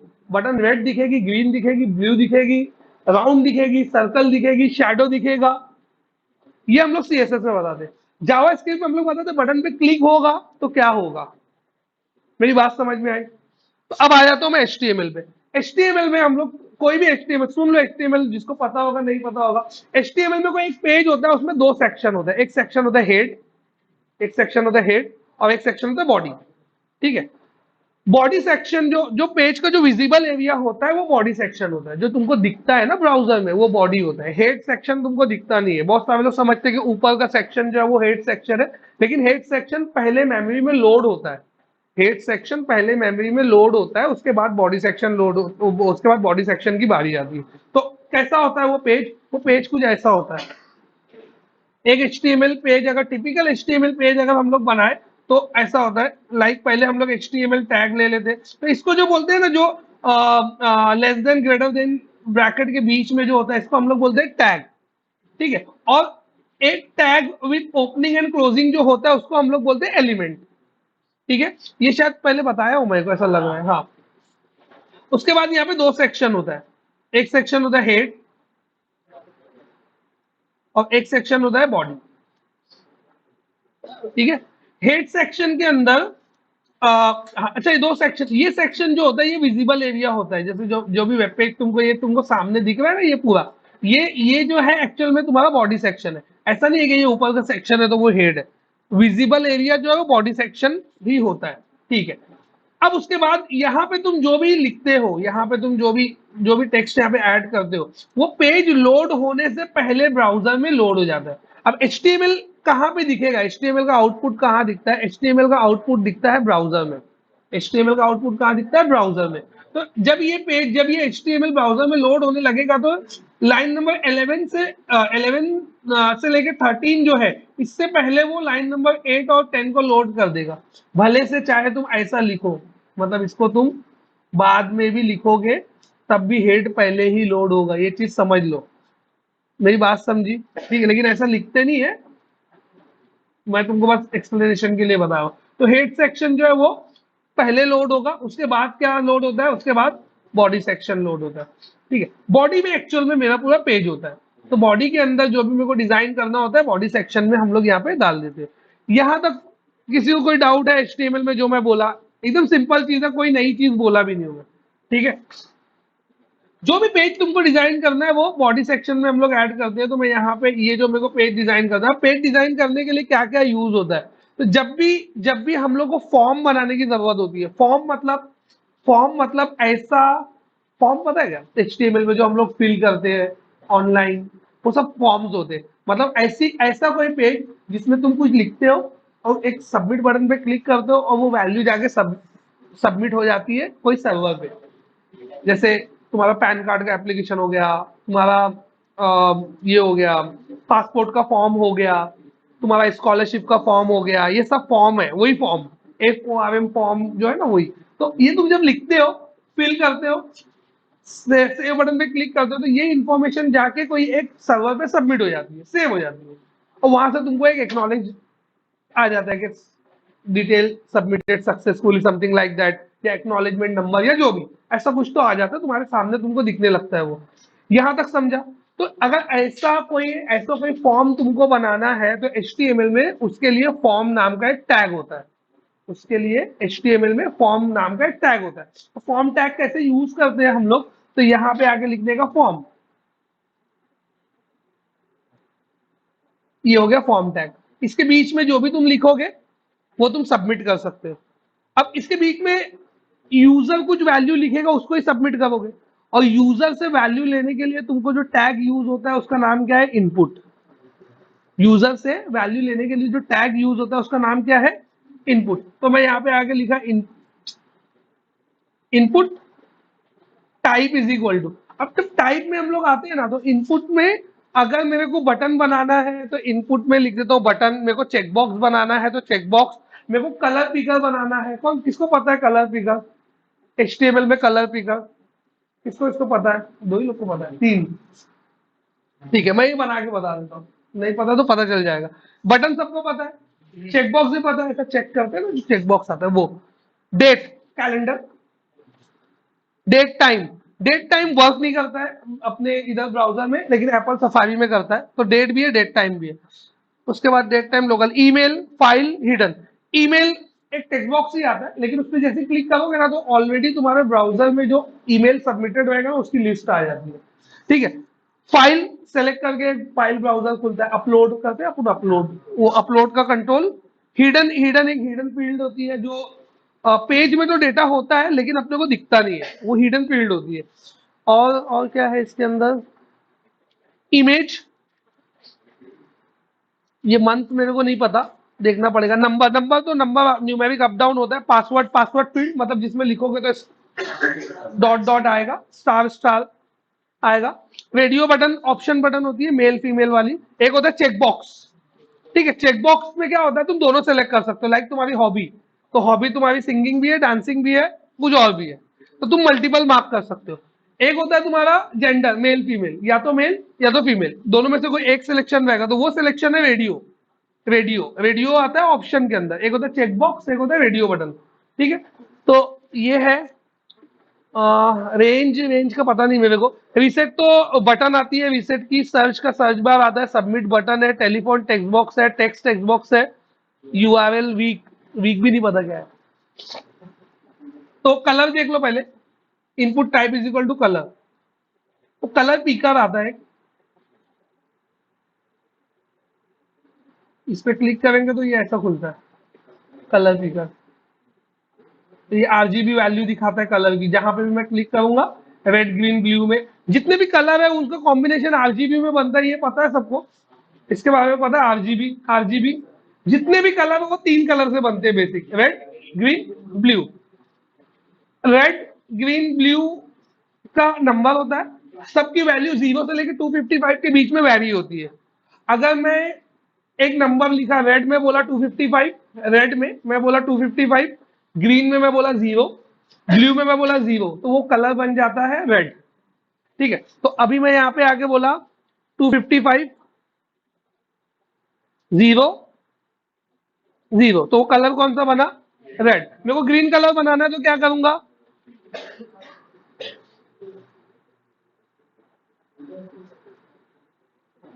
ग्रीन। मेरे को ब्लू कलर बनाना है तो क्या करूंगा,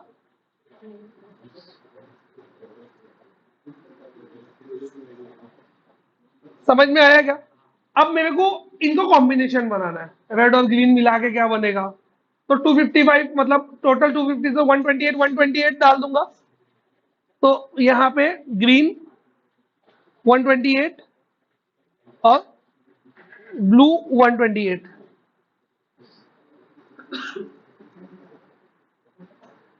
तो ये कलर बना, ये इधर ये टील वाला, टील कलर वही है। हाँ, अभी टील कलर अभी शायद यूज किया था ना, टील वही कलर हो 128 128। समझ में आएगा। तो जैसा कलर कॉम्बिनेशन ऐसा नहीं है कि तुमको जो अवेलेबल कलर्स है तुम वही ले सकते हो, तुमको जो कलर समझ में आता है वो। तो अब इतना नंबर कौन याद रखेगा कलर के लिए, तो input type is equal to colour का पैटर्न है। तो यहाँ से तुमको ऐसा खेलते बैठने का, जो कलर अच्छा लगे, ऐसा ये कौन सा है, हाँ ये वाला डार्क कर दो, ये हो गया, ये नंबर आ गया। ये नंबर को तुम यूज करोगे तो ऑटोमेटिक वो कलर जनरेट हो जाएगा। तो ये कलर पिकर है एक तरीके का। तो input type is equal to colour. Button checkbox भी बता देता हूँ, चलो सिंपल ही है चेकबॉक्स, तो मेरे ख्याल से पता ही होगा सबको, ये ऐसा चेकबॉक्स। ठीक है, कुछ कुछ चीज मैं भी देख लेता हूँ, मेरे को भी नहीं पता।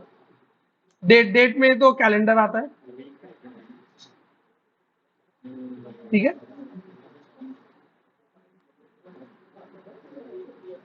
ईमेल, ईमेल के अंदर टेक्स्ट बॉक्स आएगा, लेकिन क्लिक करने पे जो ऑलरेडी सबमिटेड ईमेल रहेगा वो आने लगेगा। अभी ये यहाँ पे क्यों नहीं आ रहा ऑलरेडी सबमिटेड, क्योंकि यहाँ पे कुछ सेव नहीं। अभी ये चीज, यही पेज को मैं क्रोम में लेके जाऊंगा ना तो दिखने लगेगा, देखो, क्योंकि क्रोम में ऑलरेडी मेरा मेल लॉगिन है। वैलिडेशन के लिए भी यूज होता है, ये देखो बता,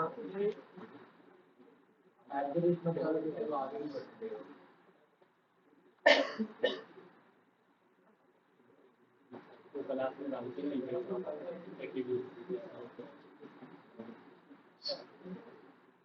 तो वो देख लेना तुम लोग। तो ये ईमेल के लिए भी टेक्स्ट बॉक्स ही आता है। और एक क्या था मेरे को ही देखना था, वो फाइल के लिए तो सिंपल है, एक फाइल ऐसा चूज फाइल। ठीक है, हिडन का बता देता हूँ, हिडन का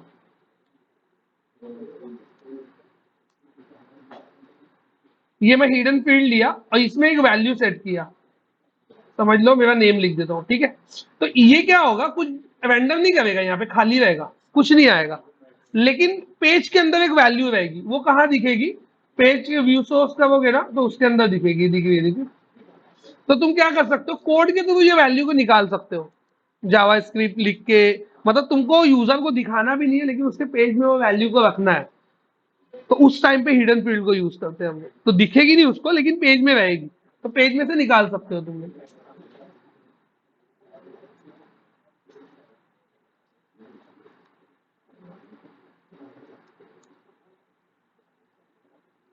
नंबर में तो न्यूमेरिक अप डाउन आता है, ये देख लो, ये दिख रहा है, ये ऐसा नंबर सेलेक्ट किया।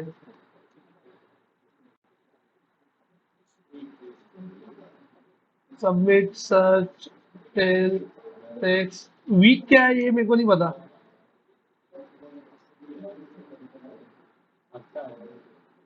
अरे ये तो कुछ अलग खुल गया, अच्छा ये पूरे कैलेंडर का दिखाता है, वीक। हाँ फिर ये कुछ और भी होगा, मंथ भी होना चाहिए। कहाँ है मंथ? हाँ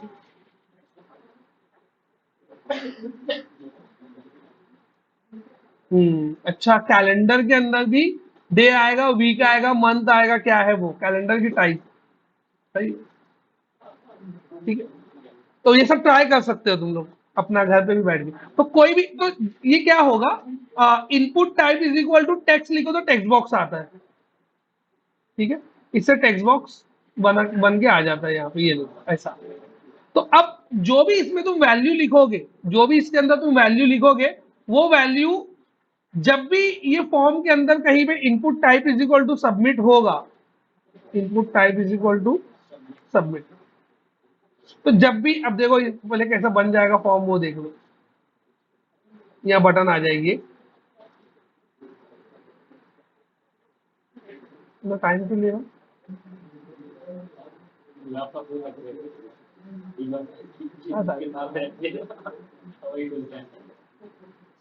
हाँ ये देखो। तो जब भी ये क्या हो गया, ये एक्चुअल में बन गया एक फॉर्म। तो जब भी क्या होगा, ये यहां से यहां तक एक फॉर्म है, दिख नहीं रहा है मेरे को, लेकिन ये एक फॉर्म है, समझ गया ना कोड वाइज। तो यहाँ पे एक फॉर्म है, जब भी फॉर्म के अंदर कोई भी सबमिट बटन हिट होगी, तो वो फॉर्म के अंदर जितने भी इनपुट वाले एलिमेंट रहेंगे, अब input type is equal to text हो, चाहे रेडियो हो, चाहे चेकबॉक्स हो, चाहे हिडन हो, चाहे कोई भी हो, वो वैल्यू क्या होगी, वो फॉर्म के अंदर एक फॉर्म में हम लोग एक यूआरएल स्पेसिफाई करेंगे, वो यूआरएल पे वो वैल्यू सबमिट हो जाएगी। वो यूआरएल हम लोग कहाँ स्पेसिफाई करेंगे, वो यूआरएल हम लोग स्पेसिफाई करेंगे यहाँ पर फॉर्म में, एक्शन इज इक्वल टू एक यूआरएल होगा टेस्ट/टेस्ट, यहाँ पे सबमिट हो जाती है वो वैल्यू। तो ये एक्शन लिखा हुआ है, इसका मतलब हम लोगों को क्या करना पड़ेगा, ये यूआरएल को वर्केबल बनाना पड़ेगा मेरे एमवीसी में। मतलब मेरे को एक एक्शन मेथड लेना पड़ेगा टेस्ट नाम का, एक कंट्रोलर लेना पड़ेगा टेस्ट नाम का, और फिर उसके बाद इसके अंदर जो मैं वैल्यू लिखूंगा, सबमिट करूंगा, तो वो वैल्यू मेरे को वो सी शार्प के कंट्रोलर में मिलना स्टार्ट हो जाएगी। ये उसका कनेक्शन है, ठीक है। लेकिन अभी फिलहाल मैं उसको ये सब कुछ कर नहीं रहा हूँ, ये सब मैं जस्ट तुमको एक इंट्रो बता रहा हूँ कि HTML में फॉर्म ऐसे डिजाइन करते हैं। तो ये मैं सेव किया और इसको मैं कुछ लिख के सबमिट करूंगा, तो देखो क्या होएगा, ये क्या आया यहाँ पे, कौन से यूआरएल पे चला गया, टेस्ट/टेस्ट। अब टेस्ट नाम का ना कंट्रोलर है ना एक्शन है, इसके लिए उसने क्या बोला 404 के मेरे को मिल नहीं रहा है, समझ, क्योंकि है ही नहीं तो कहां से मिलेगा, समझ में आया क्या। तो ऐसा कुछ तो फॉर्म डिजाइन करते हैं, ये फंडा है मेरे HTML का। क्लियर है, एक बेसिक इंट्रो दे दिया मैं, फॉर्म कैसे डिजाइन करना है, इनपुट कंट्रोल क्या होता है, सबमिट बटन क्या होती है। तो अब मेरे को यहाँ पे क्या करना है, इसको सेव कर लेता हूं मैं, सेव करके इसको बैक कर लेते हैं हम लोग टेस्ट से, ये पेज को रिफ्रेश कर लेते हैं ताकि हाँ वापस हम लोग आ गए अपनी जगह पे जहां से मैं शुरू किया था। अब मेरे को क्या करना है, इसके क्लिक पे इसकी वैल्यू को एक एमवीसी के कंट्रोलर में भेजना है। तो मेरे को क्या करना पड़ेगा, ये पूरे को एक फॉर्म में डालना पड़ेगा। तो मैं इसको फॉर्म में इनकैप्सुलेट कर लेता हूँ, यहाँ पे आगे लिखा मैं फॉर्म को इधर ओपन किया और यहाँ पे लाके फॉर्म को क्लोज कर दिया। क्लियर है। अब मैं क्या करूंगा, ये जो फॉर्म है, ये जो पर्टिकुलर फॉर्म है, इसमें जो एक्शन एट्रीब्यूट है उसके अंदर मैं एक यूआरएल दूंगा यहाँ पे। देखो आप मेरे को करना क्या है समझो, ठीक है। मेरे पास एक टेक्स्ट बॉक्स है, उसमें मैं एक नंबर लिखूंगा 10 20 30 40 कुछ तो, फिर मैं चेक बटन पे क्लिक करूंगा, तो वो नंबर की वैल्यू वो एक्शन पे सबमिट करेगा। तो मेरे को क्या करना पड़ेगा, वो एक्शन में जो यूआरएल है उसको वर्केबल बनाना पड़ेगा। एक्शन में जो यूआरएल लूंगा उसको वर्केबल बनाना पड़ेगा। अब मैं यहाँ पे यूआरएल लिया चेक स्लैश इवन ऑड, ऐसा यूआरएल। तो ये यूआरएल वर्केबल बनाने के लिए मेरे को क्या करना पड़ेगा, जिससे पूछूंगा वही बताया, कौन कौन बता सकता है ये यूआरएल वर्केबल बनाने के लिए। तीसरी बार पूछो, अभी तो ऐसा लगता है कि सबको हाथ उठाना चाहिए। ये यूआरएल को मेरे को वर्केबल बनाने के लिए मेरी एमवीसी एप्लीकेशन में मेरे को क्या करना पड़ेगा, क्वेश्चन समझा सबको। ठीक है, बोलो लास्ट। चेक चेक नाम से कंट्रोलर बनाएंगे और फिर इवन ऑड का क्या एक्शन मेथड। ठीक है मकसूद, क्या करना पड़ेगा?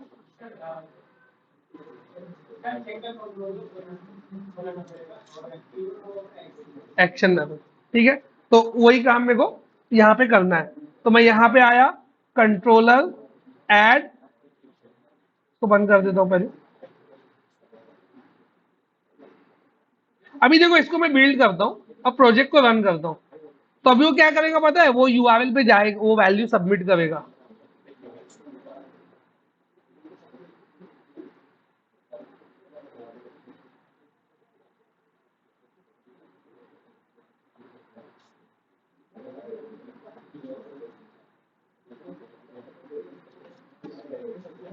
यहाँ पे आके लिखा मैं 30 और यहाँ पे लिखा, यहाँ पे क्लिक किया चेक पे, तो देखो यूआरएल पे गया। यूआरएल के ऊपर ध्यान दो, देखो मैं क्या लिखा था, एक्शन के अंदर यूआरएल लिखा था चेक इवन ऑड, लेकिन ये तो मैं नहीं लिखा था, ये कहां से आया? तो कोई भी यूआरएल के अंदर अगर तुमको कहीं भी क्वेश्चन मार्क दिखता है, तो क्वेश्चन मार्क के बाद से जो पार्ट रहता है वो पार्ट को हम लोग बोलते हैं क्वेरी स्ट्रिंग। क्या बोलते हैं? Query string. मेरी बात समझ, देखो हर टाइम मैं एक एक चीज नई नई बताते चले जाता हूँ, अगर तुम लोग गौर करोगे हर बार एक कंसेप्ट नया ऐड कर देता। तो यहाँ पे ये यूआरएल के आगे का जो पार्ट है इसको क्या बोलते हैं? Query string. Query string HTML में बनती कैसे है? जितना भी इनपुट एलिमेंट तुम फॉर्म टैग के अंदर लेते हो, वो हर एक इनपुट एलिमेंट के नेम एट्रीब्यूट और उसका वैल्यू एट्रीब्यूट के बीच में इक्वल लग के वो यहां पे आ जाता है। अभी मैं कितना टेक्स्ट बॉक्स लिया था? एक, उसका नाम क्या था? txt number. तो ये उसका नाम था और उसके अंदर वैल्यू क्या थी? 30। तो वो नेम और वैल्यू बन के क्वेश्चन मार्क से आगे आती है। तो मैं क्या करता हूँ, अभी दो टेक्स्ट बॉक्स ऐड करता हूँ। अब देखो गौर से, अभी तो एक ही टेक्स्ट बॉक्स था, अभी दो टेक्स्ट बॉक्स कर देते।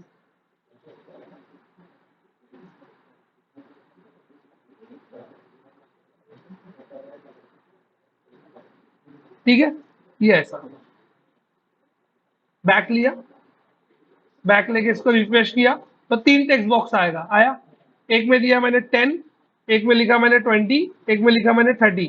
चेक। कुछ समझ में आ रहा है? क्वेश्चन मार्क के बाद से क्वेरी स्ट्रिंग है। Text box sorry txt number is equal to 10 and ampersand txt number 2 is equal to 20 and txt number 3 is equal to 30। Clear है? ये कहां से आ रहा है? ये आ रहा है एक्चुअल में जो फॉर्म सबमिट हो रहा है, वो फॉर्म के अंदर जितने इनपुट एलिमेंट है उनके नेम एट्रीब्यूट के अंदर जो वैल्यू है उसका की वैल्यू पेयर बन रहा है। ठीक है, फिर से अगर नहीं समझ में आया, कुछ ऐसा गैप लग रहा है तो एक बार फिर देखो, फिर से बोल रहा हूं। फॉर्म टैग के अंदर जितने भी इनपुट एलिमेंट है उनके नेम एट्रीब्यूट के अंदर जो भी वैल्यू सबमिट होती है, वैल्यू तो रन टाइम में लिखेगा ना बंदा 10, 20, 30, 40, वो वैल्यू लेके क्वेरी स्ट्रिंग बनती है। ये क्वेरी स्ट्रिंग है। क्लियर है?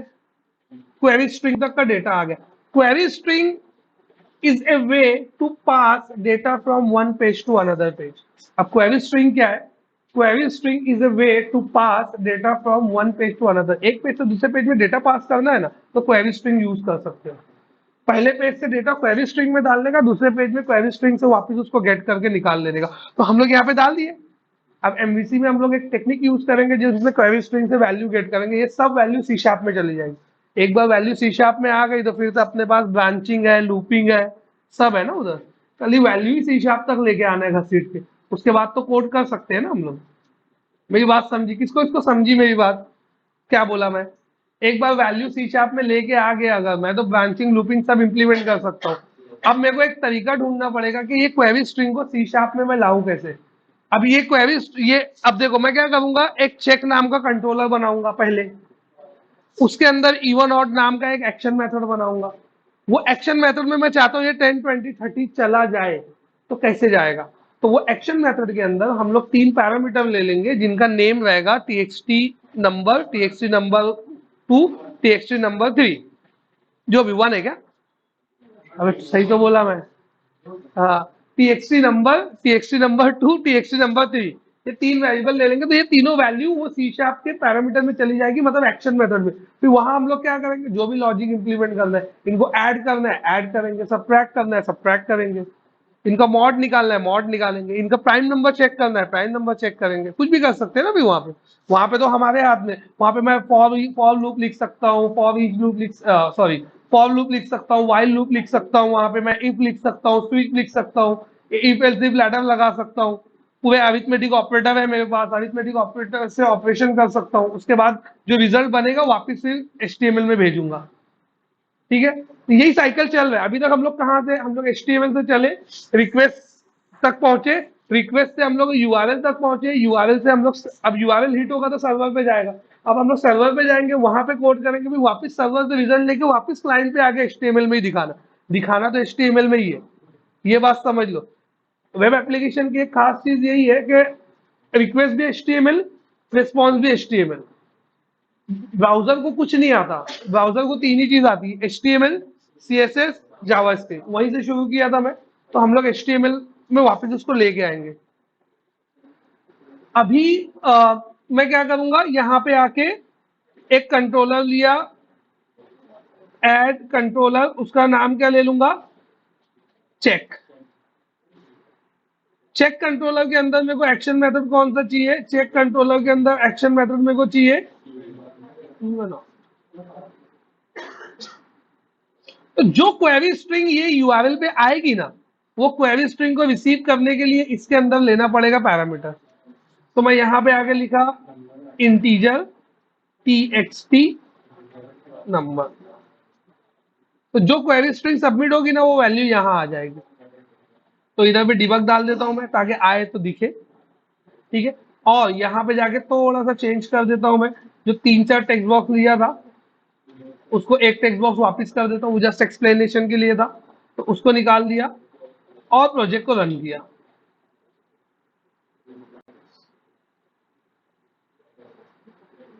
अब यहाँ पे आके मैं लिखा 30 और चेक बटन पे क्लिक किया, आया डिबग पॉइंट, कोड यहाँ पे आके रुका, यहाँ पे txt नंबर में 30 आ गया, मतलब मेरी वैल्यू HTML से C# तक पहुंच गई। यहां तक किसको डाउट है? कितना भी पास कर सकते हो, 20 क्वेरी स्ट्रिंग है, 20 पैरामीटर ले लो। अब उसके बाद उसका एक तरीका है, क्या फिर से सिंगल एक्शन मेथड में ही, सिंगल एक्शन मेथड में 20 पैरामीटर 30 पैरामीटर कितना भी ले सकते हो, लेकिन वो लेना इज लाइक तुम गधा मजदूरी कर रहे हो। तो उसका एक स्मार्ट वे है, उसका एक स्मार्ट वे, जैसे तुमने 20 पैरामीटर बनाया है ना, 20 पैरामीटर तुम बना रहे हो, तो ये 20 वैल्यू को तुम वहां से पोस्ट करके यहाँ लेके आ रहे हो और फिर 20 वैल्यू को लेके अंदर चल रहे हो।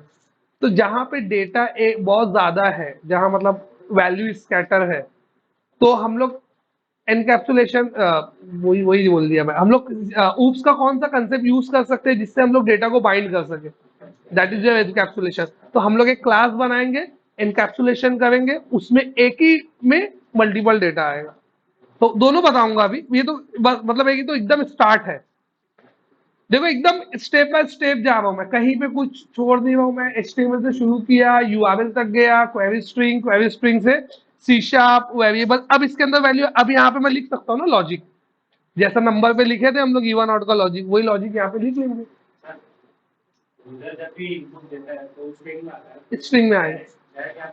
यहाँ पे क्वेरी स्ट्रिंग यूजर ने इनपुट स्ट्रिंग में ही दिया, वो वैल्यू में ही आया, लेकिन वो गया क्वेरी स्ट्रिंग में, और क्वेरी स्ट्रिंग से जब आने लगता है तो वो हम लोग के ऊपर रहता है, अगर मैं स्ट्रिंग लिख दूंगा तो स्ट्रिंग नंबर दिखाने लगेगा, इंट लिख दूंगा तो इंट नंबर दिखाने लगेगा। तो ये अपने को एमवीसी कन्वर्ट इंटरनली करके दे देता है, जो टाइप तुम यहाँ पे लिखते हो, लेकिन स्टिल वो आता स्ट्रिंग में ही है। क्वेरी स्ट्रिंग, उसका नाम ही में स्ट्रिंग है बाबा, क्वेरी स्ट्रिंग, तो उसके तो नाम में ही स्ट्रिंग है ना। यहां मैं इंट लिखा, इसके लिए इंट में एमवीसी ने कन्वर्ट करके दिया कि यहाँ पे वैल्यू मैं नहीं असाइन किया, यहाँ पे कौन असाइन किया, यहाँ तक कौन लाया, यूआरएल से वैल्यू यहाँ तक लाया कौन, एमवीसी। तो एमवीसी इंटरनली कन्वर्ट करके तुमको दे देता है वो। यहाँ तक किसी को कोई डाउट है? हाँ, ये कंफ्यूजन बहुत लोग को रहता है एमवीसी में आने के बाद के, वहां तो एक ही फाइल थी, सब कोड वही कर रहे थे, यहाँ पे सब अलग अलग क्यों कर रहे हैं हम लोग? जब भी कंट्रोलर बनाओगे, कंट्रोलर तुम बनाओगे तो कंट्रोलर के फोल्डर में जाके सी शार्प की फाइल ऐड करोगे, .cs फाइल। cs फाइल मतलब सी शार्प वाली फाइल, ठीक है? जब भी तुमको HTML लिखना है तो वो CS HTML फाइल होगी, वो ये वाली फाइल CS HTML फाइल, जिसको हम लोग व्यू की फाइल बोलते हैं, व्यू की फाइल। अगर तुमको जावास्क्रिप्ट लिखना है, jQuery लिखना है, HTML लिखना है, CSS लिखना है, वो सब यहाँ लिखोगे, ठीक है? जब भी तुमको सी शार्प लिखना है या तो .cs फाइल रहेगी। बस ये दो पैटर्न याद रखो, हमेशा सब याद रहेगा, समझे ना? और कुछ?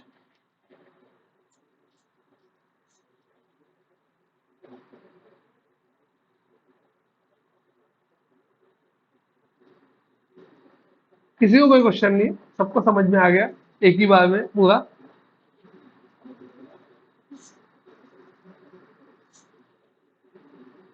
ठीक है, तो देखो यहाँ तक वैल्यू में लेके आ गया। यहाँ तक वैल्यू लाने के लिए मेरे को इसमें पैरामीटर लेना पड़ा। अब फंक्शन के अंदर जो यहाँ पर हम लोग जो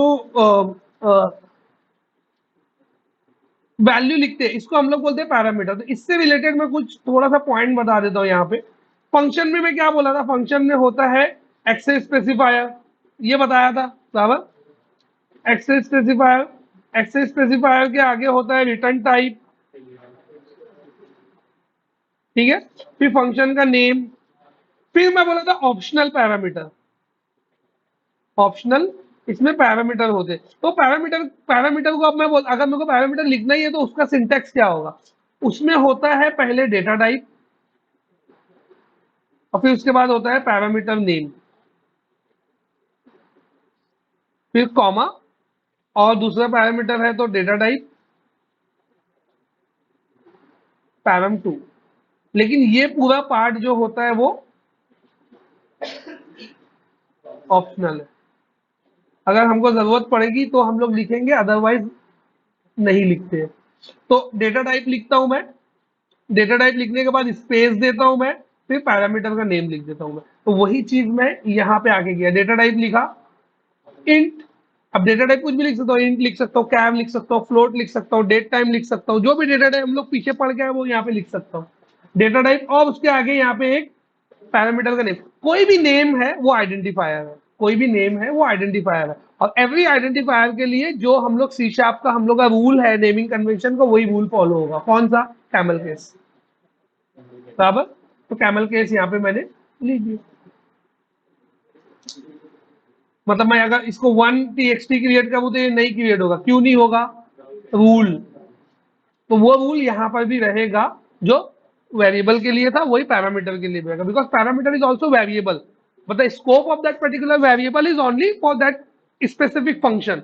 ये भी एक वेरिएबल ही है ना, लेकिन ये इसका स्कोप क्या रहेगा, मतलब ये यहाँ पे क्रिएट होगा, जब फंक्शन खत्म होगा तो ये भी खत्म हो जाएगा, फंक्शन खत्म होगा तो ये भी खत्म हो जाएगा। तो उसका स्कोप जो होता है, उसकी लिमिट जो होती है, उसका लाइफ टाइम जो होता है, वो एक पर्टिकुलर फंक्शन तक ही रहता है।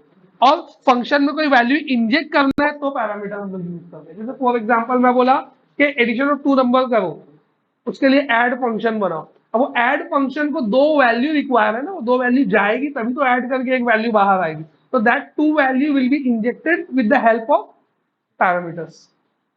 मेरी बात समझ में आई? वो 2 वैल्यू कैसे जाएगी? पैरामीटर के थ्रू जाएगी। तो फंक्शन ऑलवेज जो होता है एक ब्लैक बॉक्स होता है। ब्लैक बॉक्स मतलब उसके अंदर क्या हो रहा है मेरे को नहीं पता। हम लोग 2 वैल्यू दिए, ये आउट, जैसे फॉर एग्जांपल एक ब्लैक बॉक्स में बोला function square root. Square root कैसे फाइंड होगा मेरे को नहीं मालूम, लेकिन मैं स्क्वायर रूट को एक वैल्यू दूंगा, फाइंड करके मेरे को स्क्वायर रूट देगा। तो ये ब्लैक बॉक्स में सिंगल वैल्यू जाएगी, सिंगल आउटपुट आएगा, ठीक है? एक फंक्शन है काउंट। काउंट में इसमें मल्टीपल वैल्यू जाएगी और उसका काउंट निकलेगा। 4 वैल्यू गई तो 4 एक नंबर निकलेगा, 4 5 वैल्यू गई तो नंबर एक तो मतलब मल्टीपल वैल्यू लेकिन आउटपुट सिंगल, द काउंट। तो काउंट एक फंक्शन हो गया, समझ रहे? तो 2 टाइप के फंक्शन होते हैं। एक फंक्शन होता है सिंगल वैल्यू लेके सिंगल रिटर्न करता है, और एक फंक्शन होता है मल्टीपल वैल्यू लेके सिंगल रिटर्न करता है। लेकिन रिटर्न हमेशा फंक्शन से सिंगल वैल्यू होती है, रिटर्न हमेशा फंक्शन से सिंगल वैल्यू होती है। मतलब तुम पैरामीटर बढ़ा सकते हो लेकिन रिटर्न टाइप एक ही रहेगा। मतलब तुम पैरामीटर बढ़ा सकते हो, रिटर्न टाइप लेकिन एक ही रहेगा।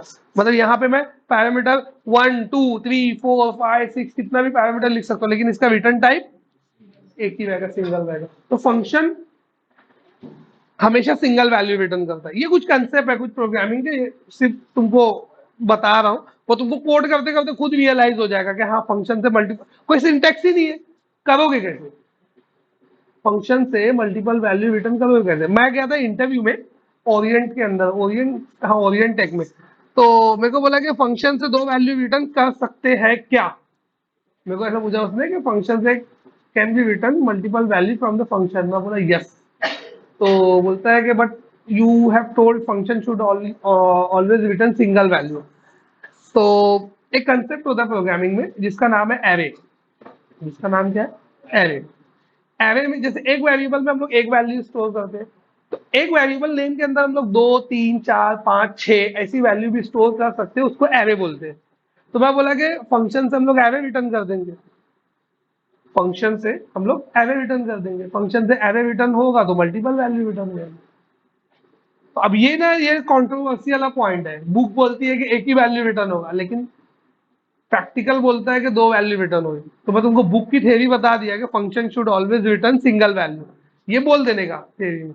लेकिन अगर कोई महारथी आता है बोलता है नहीं 2 रिटर्न कर सकते हैं, बोला हाँ वो तो मेरे को ही मालूम है कर सकते हैं, तो वो तुमको सिर्फ जज करेगा यही कि तुमको आता है कि नहीं आता है।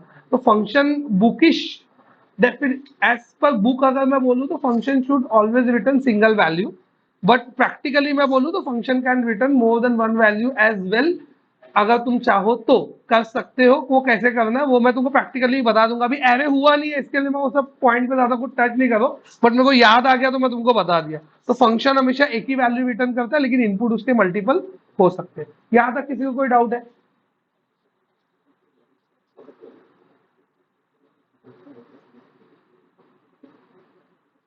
यहां तक किसी को कोई डाउट है?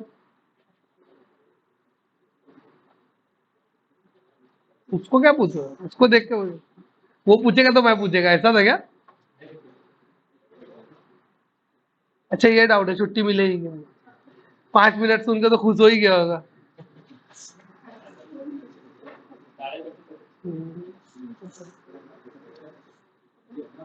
क्लियर है ये? ठीक है छुट्टी। कल जो रहेगा इसके आगे का पार्ट बताता हूँ, यही इसको आगे लेते हैं एमबीसी में, और बहुत सारी चीज है उसको देखेंगे।